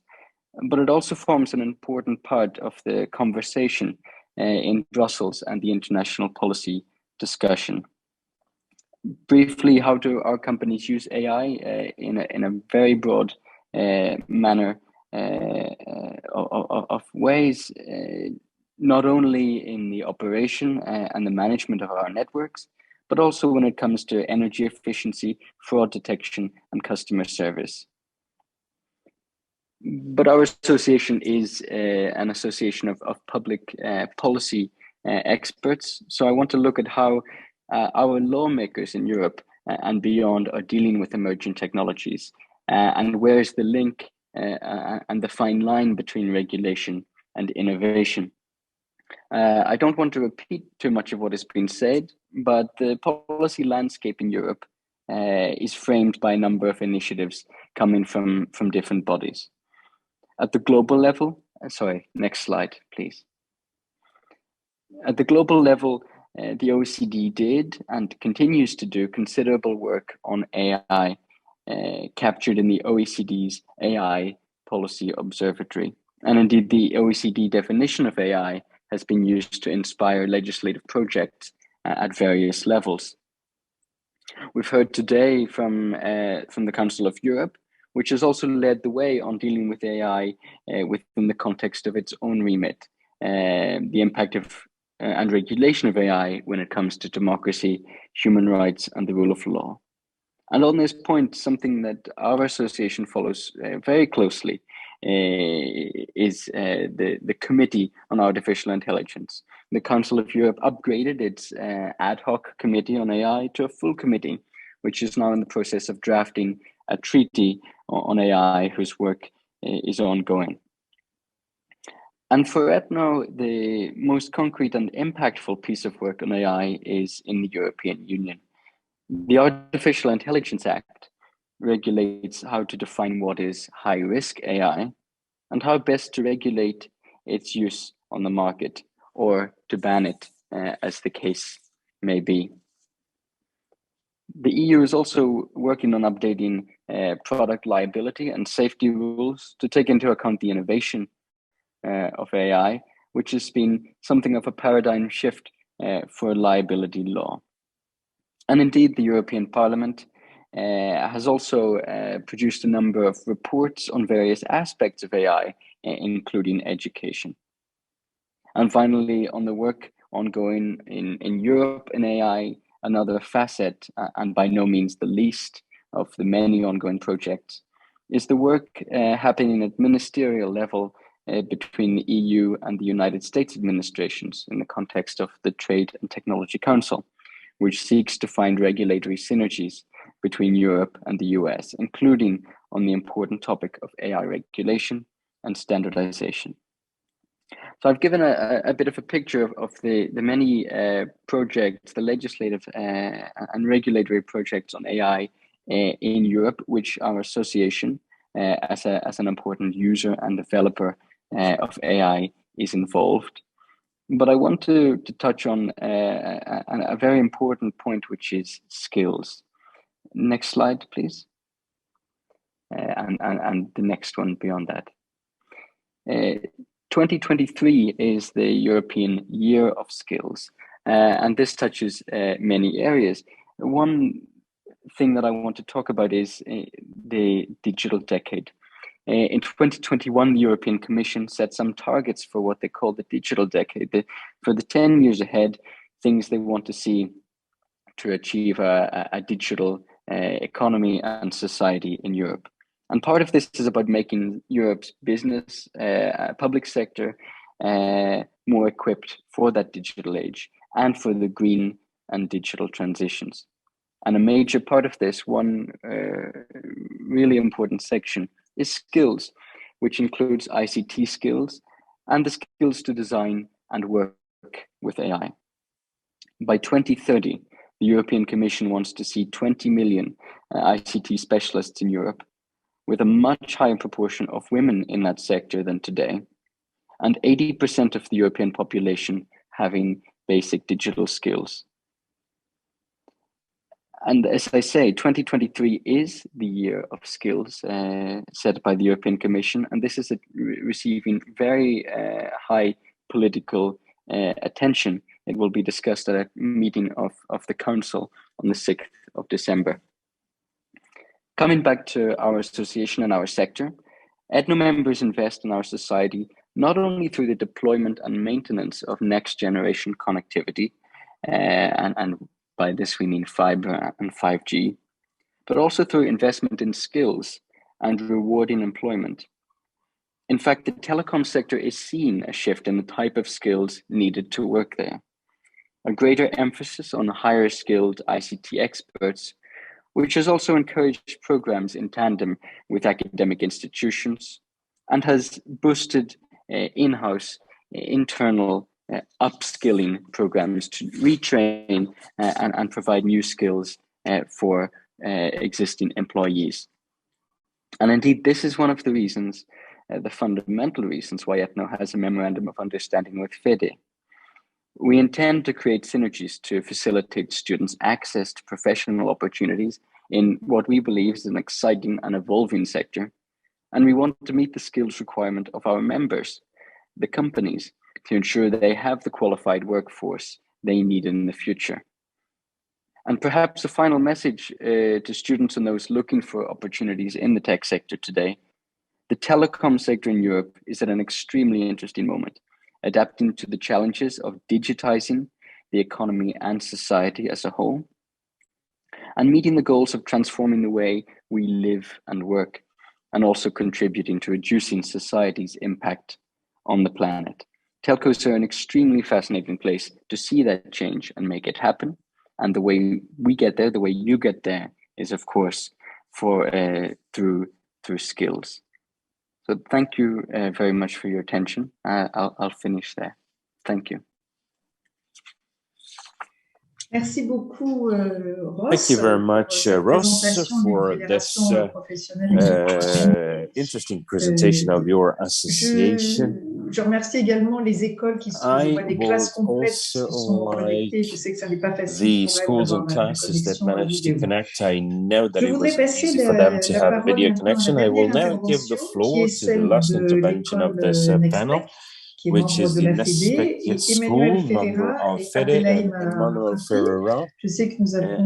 I know that we have your PowerPoint. I will leave you, Emmanuel, to introduce yourself and then interact. And after the presentation, I will invite the experts to think about questions they might have or they could ask each other on the different points you talked about. Emmanuel, the floor is yours.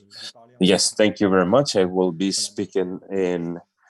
Thank you very much, Christophe. So, Christophe will start this presentation.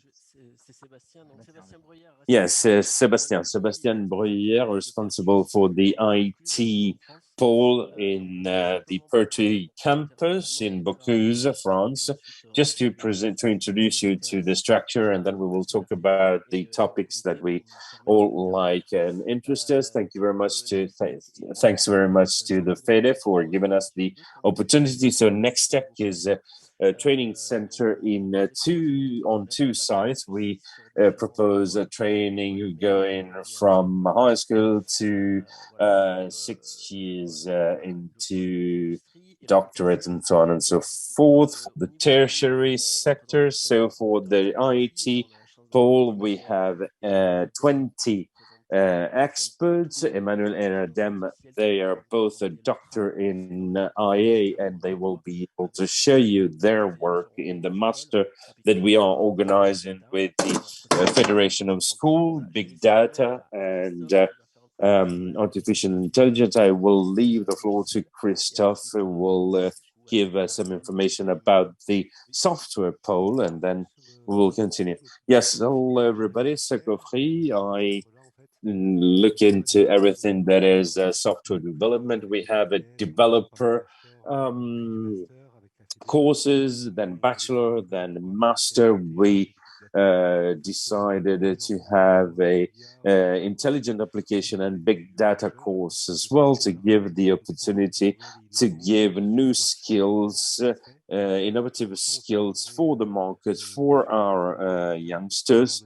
And we use the help of Emmanuel Ferreira, who is CEO of his company, and a doctor in artificial intelligence and director of Zone Society, and they both intervene with our colleagues in this master, and they prepared a short presentation to give you their vision of the IA in teaching and education, what we could do, and so on and so forth.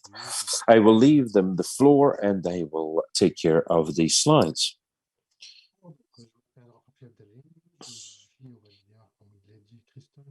So my name is, I will not present my structure. I will then present the training courses. We started in 2006, 2007. I had several experiences as engineers, as the sound is not really good. I will try to add a little bit of sound. Is it better? A little bit more. I'm in data from the beginning, and I will share my vision of data today with you. And about AI. Everybody is pointing finger at AI, but is AI responsible for everything? We talk about digitalization. Is everything digitalization's fault? We need to start talking about data before talking about IA. IA has the competence to seek for problem and to be able to solve them. Why? Because it is capable to adapt to solve any problem if properly trained. And we are still serving humans with our digital solution. We bring all back to IA, but is that really the problem? Isn't the data that we need to control today before and instead controlling IA?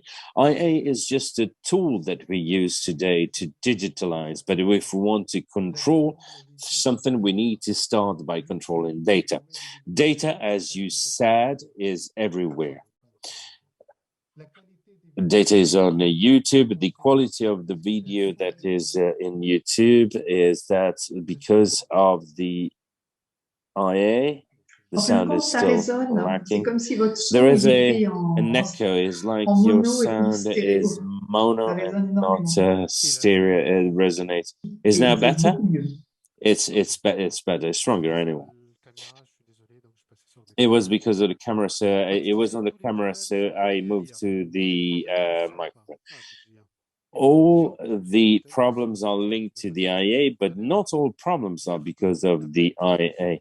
I heard saying that IA has no definition as of today, and I will not give you the definition of IA that we hear everywhere today. Let's look back at the years 56. Marvin has already given a definition of IA.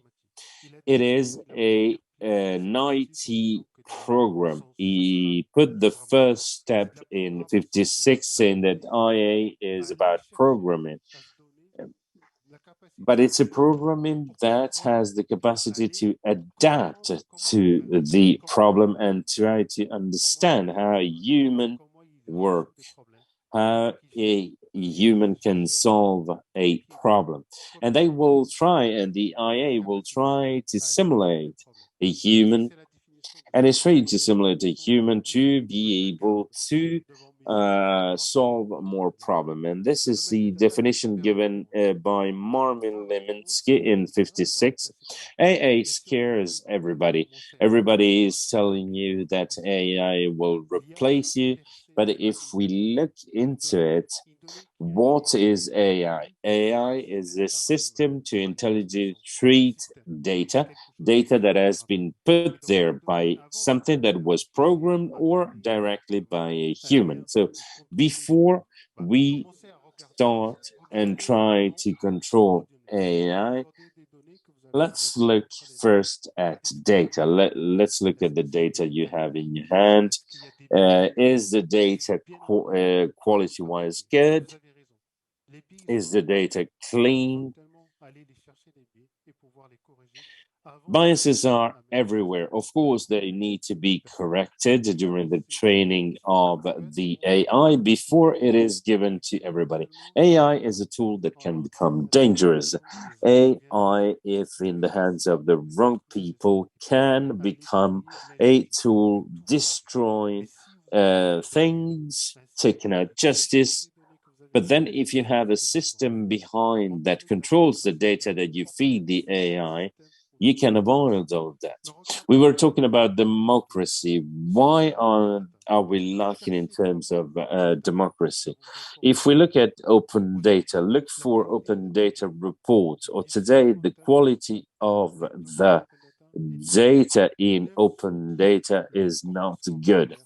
9 on 10, the corpus that we retrieve are bad quality. There is more noise than information there. And so why are we looking something in unqualified data in noise? So before we go further with AI, we should think about what we feed AI. When you feed a human being with unhealthy food, what is the outcome of that? It will have a lot of problems. And the same happens to the AI. And I will leave Emmanuel to start talking about the AI and all of these problems that need to be understood before we can start tackling and using AI.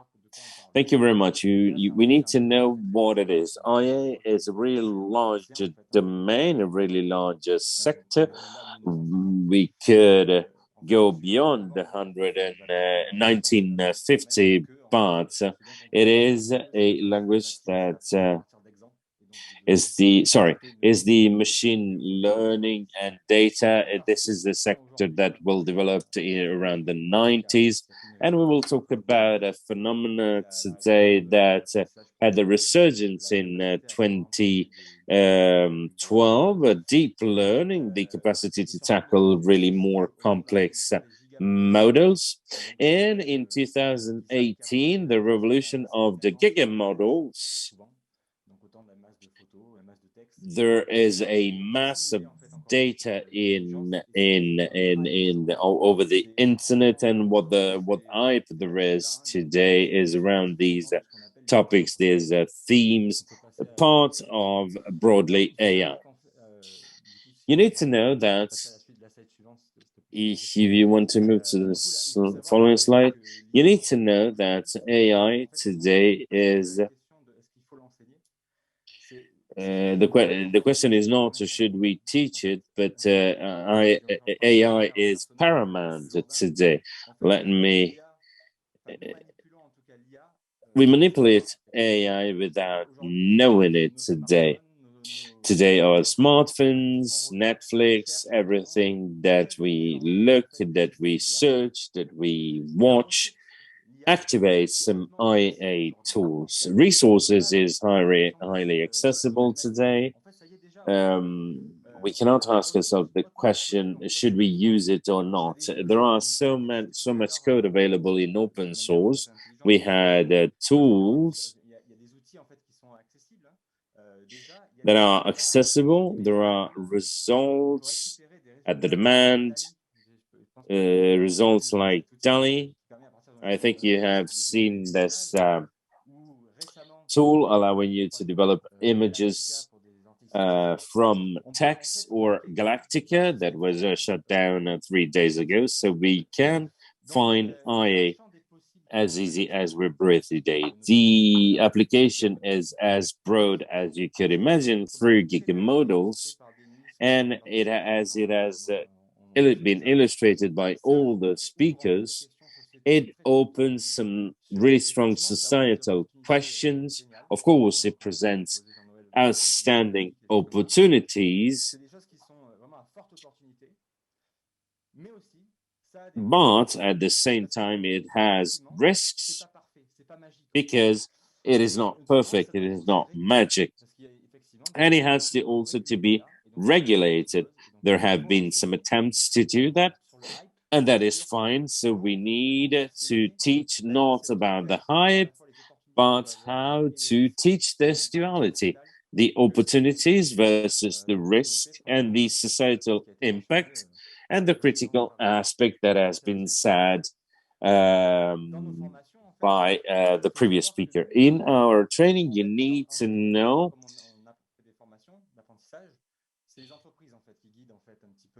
it is companies that lead the needs that they have for the markets, and IA has an impact throughout the industry, education, but not only that, is like IT is a democratized tool, or underway anyway, and so companies need IA.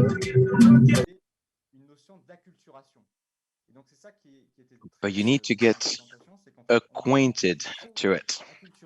In other words, people need to get acquainted to it, need to familiarize themselves with it. AI is not magical. You need to know its principles and its limits, and that is no option. You have to understand that AI will change with time, and it's important to teach people to follow the changes and evolutions and how to use it correctly. And AI resources usually are in open data, in open review, and open code. So that's very interesting to keep up to date. It's also important to stay informed with the so-called watchdogs. when it comes to cyber threats, cybersecurity, what happens when data is stolen to fuel these algorithms? So what is most important is to develop critical thinking of learners. And someone mentioned it earlier, but this is the basis of AI use. That is, to acquaint them and to tell them about the rules to abide by. And if you know the rules, well, just like in the image that we saw earlier, the picture we saw earlier with the panda, but if you know the rules of AI, if you know why the algorithm works the way it does, why the algorithm does not recognize a panda, what are the measures that you can take? Well, this is the best way to go about it when using it. But then, regarding AI training, it's important to be specialized. AI scientist or data scientist, that is the maintenance of production systems. There's been a lot of effort made to develop these algorithms, yes, but there's also a lot of effort to be made to maintain them and to prevent problems, to prevent issues. So AI is a very dynamic field, and we do need scientists to maintain these systems. And this is what we offer here in our training tracks. And the idea is to have AI serving education. AI resources are open source. You can have a look at them, you can play with them, and make your own opinion out of it, because you can have a look and read articles, read codes in order to have your own personal opinion using your critical thinking. Furthermore, AI is applied in so many sectors, and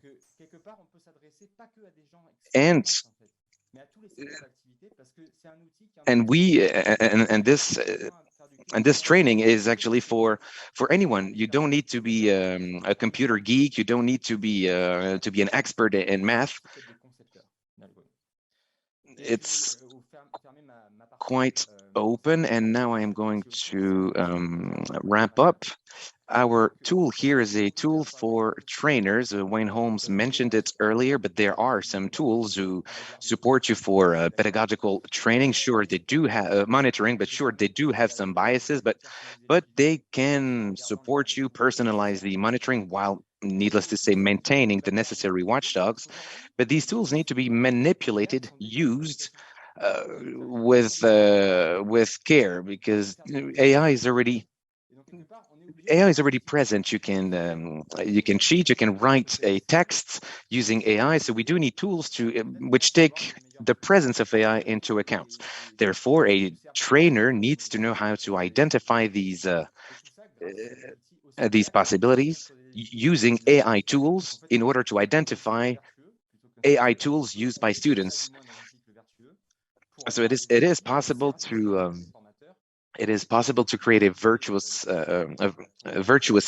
cycle in order to support teachers and students. This is it for me, and I'm going to give the floor to my colleague. And your mic is off.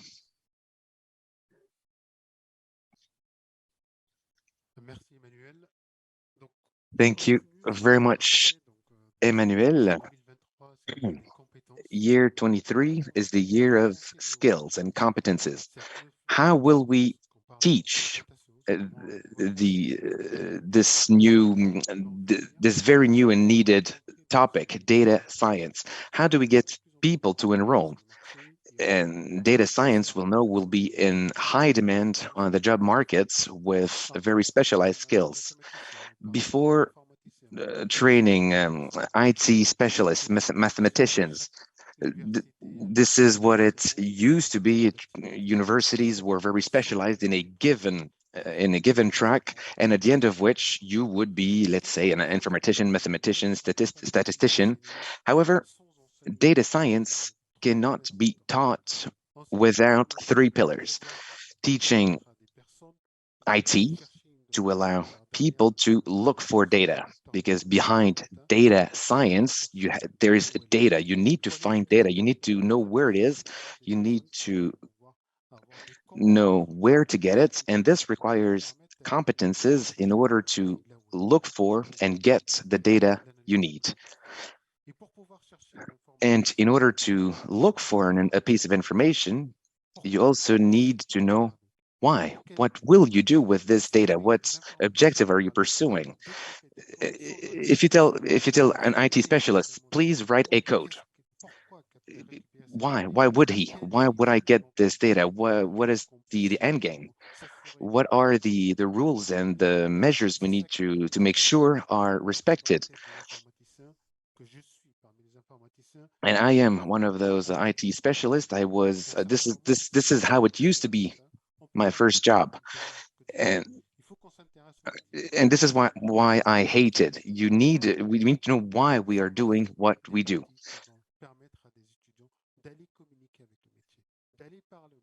And so the best way to go about it is for students to have a look at what jobs truly do, what jobs are on a daily basis, in order to find meaning out of it. And an IT specialist does not necessarily have a strong mathematical training. Today, let's say if you're doing algorithms or other stuff, you do not need to be an expert in math, but we will probably use, let's say, basic math knowledge.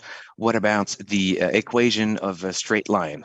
What if you throw a dice? What is the probability of getting a 6 or a 4?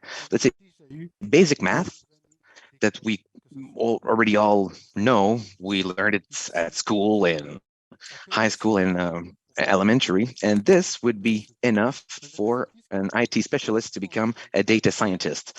A data scientist who will understand the problem, who will also have the minimum basic knowledge in math to understand what makes the algorithm tick. Are there some issues? There is the result that is being produced? Does it make sense? And so IT specialists think this is for the IT side. But now what about math side? Math side will have a look at the theory, its feasibility, and should they identify an issue, they will say, no, this or that needs to be solved in order for it to work on a computer. For example, an algorithm, what is an algorithm? It's a mathematical theory encapsulated into an equation, into an algorithm. And the mathematician also needs to be open-minded. His theory can be changed, modified, applied in the real world with constraints that they did not account for.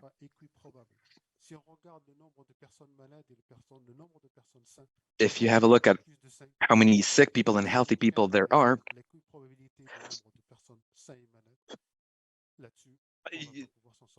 it's statistic-wise, it's very difficult, but I digress. Mathematicians do need the critical thinking to identify the issue, to identify their theory, and also how to adapt their theory to a real-life application.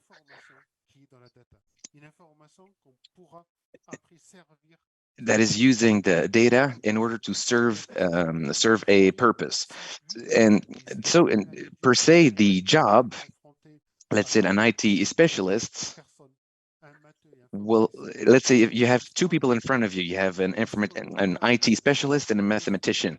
They don't speak the same language. They don't have the same background. So what we need to do is to allow someone from the field to have, let's say, the basic competences to talk to an IT specialist or to a mathematician, to speak the same language. If you hear, let's do a function and that you don't know what it is, it's never going to work as a professional. Even though you're not going to write the function, but you just need to know the basics. So the idea of data scientist means that you need to be able to speak, let's say, all three languages at least at a basic level.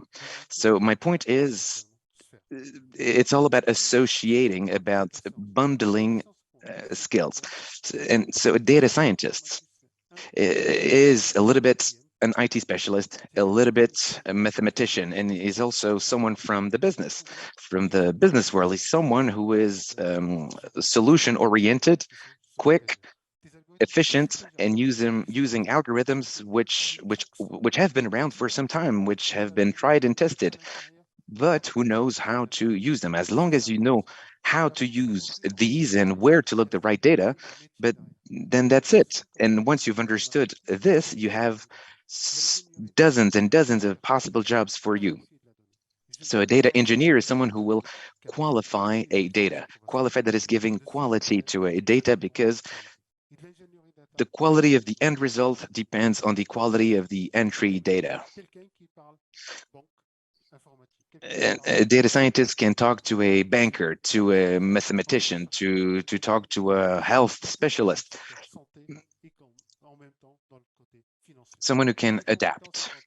There are some skills that do overlap, and today there is a huge demand for data scientists, and people from in the business, in the world of business, are in extremely high demand, because they are problem solvers, and they need to have access to a basic common training, a basic common education. And this is how we this is where we play a role. That is, we provide our students with several skills, several competences. It's not one IT specialist plus something else. No, it's an all-round education, all-round approach, in order to stand out from the crowd. And the last slide, AI, scary word. But before AI, we had HI, human intelligence, which has allowed us to be where we stand today. And humans have had to adapt, and we have been creating data for many years, and now we're facing this new AI. And AI, what can we say about it? It will grow based on what it receives, based on the data it receives. So AI will serve an objective, will pursue an objective in order to develop solutions which can be used in the sector of health, education. What do I know? So, and people should stop thinking that AI will replace humans. Actually, no. AI will be a new tool in order, just like any other tool that we have been using. We're using computers, we're using smartphones, but it is important to change mindsets about these new tools.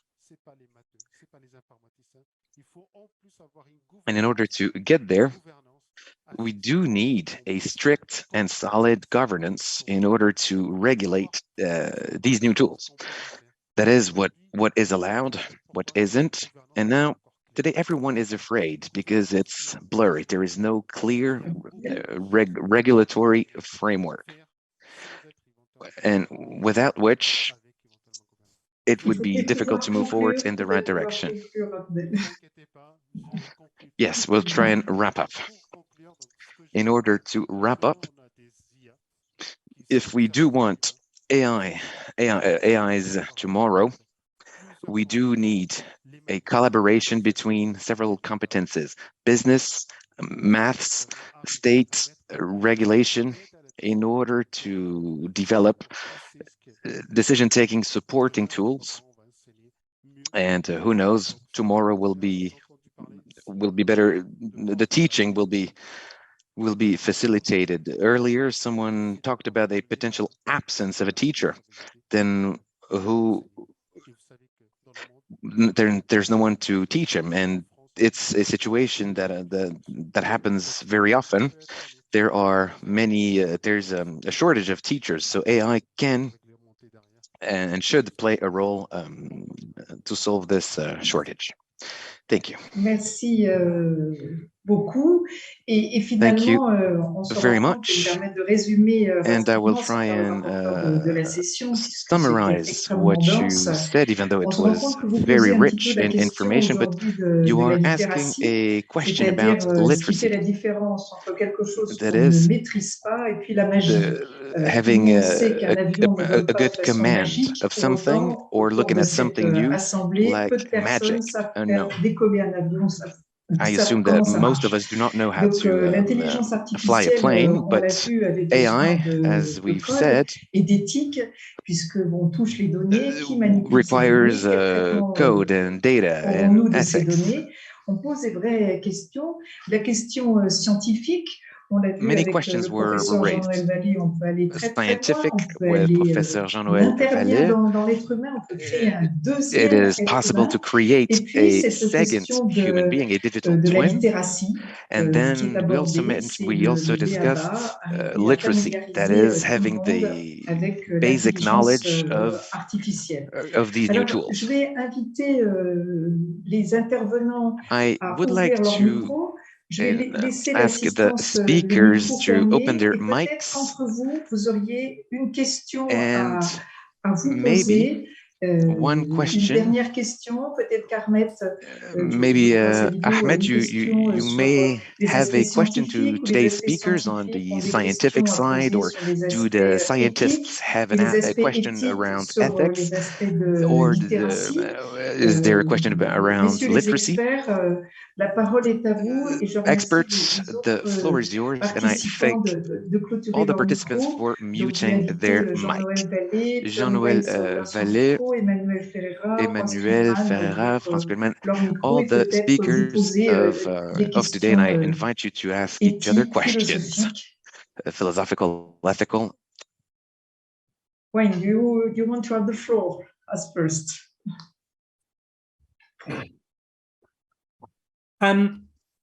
It's been a fascinating discussion and hearing about this work that is going on elsewhere. I think, broadly, we're all in agreement with the ways forward, but the problem is when it comes to some of the details. Our most recent speakers mentioned the notion that in some countries, we don't have enough teachers. That is true.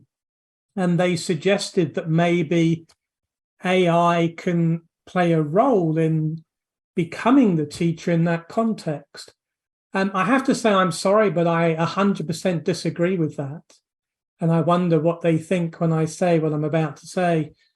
So the problem is that if we were to have an AI system that was as intelligent as a teacher, and I don't think there is such thing, but if we were to have one and we were to put it into this classroom in a rural area in a developing country where there is no teacher, well, firstly, these areas might not have electricity or internet access. Okay, let's assume they have electricity and internet access.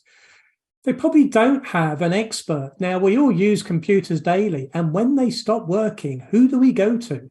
We can't fix them. We need engineers to fix them for us. So what happens in that school when those computers stop working? So it really doesn't help. And in any case, let's assume they do work for a couple of months or 5 months, and then they stop working. What happens then? Do we put more computers in? We're just pushing the problem down the road.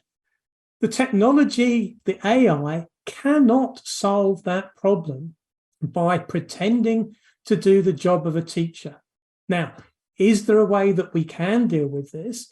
Well, I think there is. We use the AI to help teachers become better teachers, to help the adults in those circumstances to train in recent ideas around pedagogy with support, and use the AI and our colleague talking about communications to connect people together, to connect teachers in the rural areas together with other teachers in other rural areas, together with teachers and experts in the urban settings, in the universities.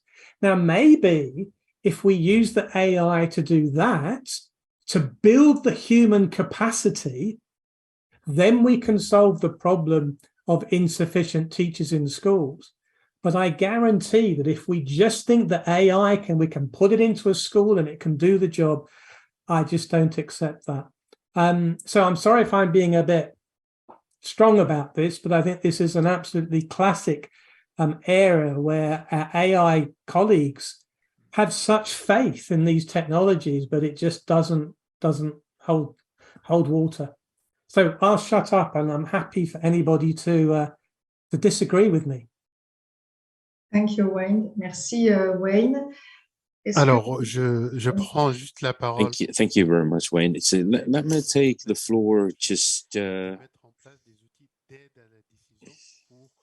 I just said to implement decision-making tools to help. Maybe there was a lack of translation. I didn't say to replace the professor. I said to use tools to improve the teacher experience. I'm not talking about putting AI at the place of a surgeon, of a place at a place as a teacher. I was talking about helping them do better. Professor Vallée, could we imagine tomorrow puisse être remplacé par une intelligence artificielle dans l'éducation scientifique? That in scientific education we could replace, this is not the paradigm for the moment. The surgeon, the physician has a role, because the tools are there just to help the medical decision, but it enriches the experience and the skill of the surgeon, because there are many different arguments. This is an additional tool that is based on a superior capacity to our own to use and integrate data that we could not treat in bulk. So it is a help, it is a tool, but it takes more and more space, because there is no consensus.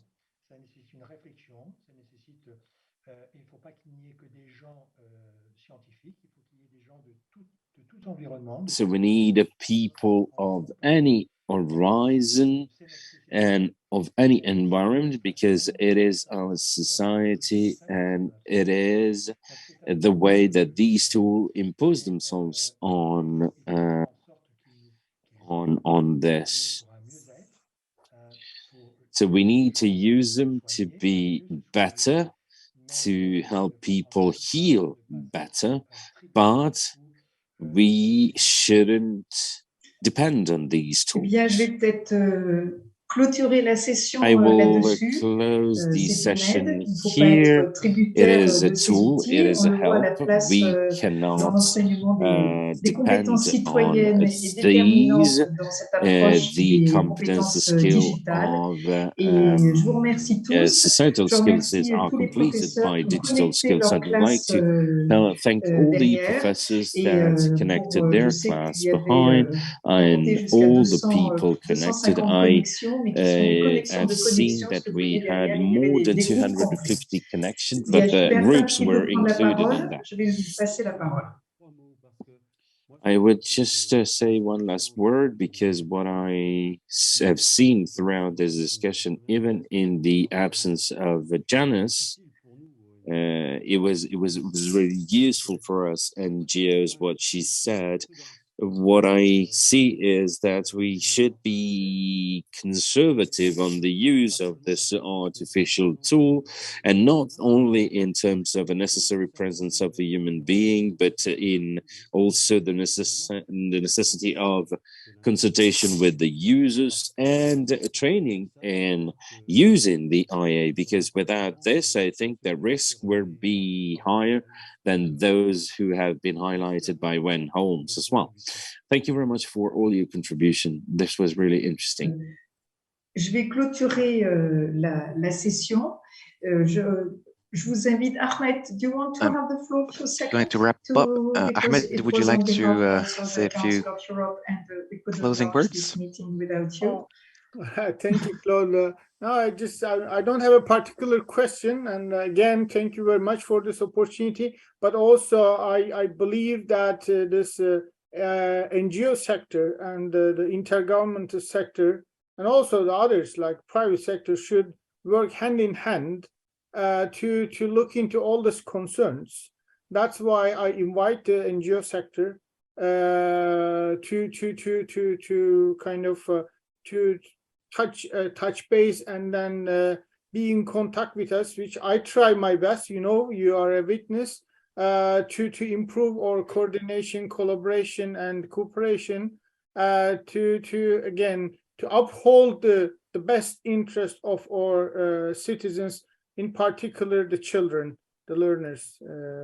And again, thank you very much and have a nice afternoon. Merci beaucoup. Merci Emmanuel Thank you very much. Thank you, Emmanuel Ferreira and Abdelhakim. It's always very interesting to have feedback from the schools, and thanks to you, we managed to collect all of these data today. But for for those of you who wanted to take the floor, please do not hesitate to send us an email, and they will be included in the proceedings. Merci à vous tous et I thank you all, allons maintenant travailler très fort sur la rédaction d'une and recommandation we will start working on the recommendations to regulate those AI. Thank you very much. Merci. Bye. Au revoir. Au revoir. Au revoir. Thank you, everyone. Merci beaucoup. Thank you. Bravo, Claude. Bravo à tous. Merci. Merci beaucoup. Et merci tous les pays. J'ai vu qu'il y avait beaucoup de pays. Thank you, Claude. Très enrichissant. Very interesting. Bye. Au revoir.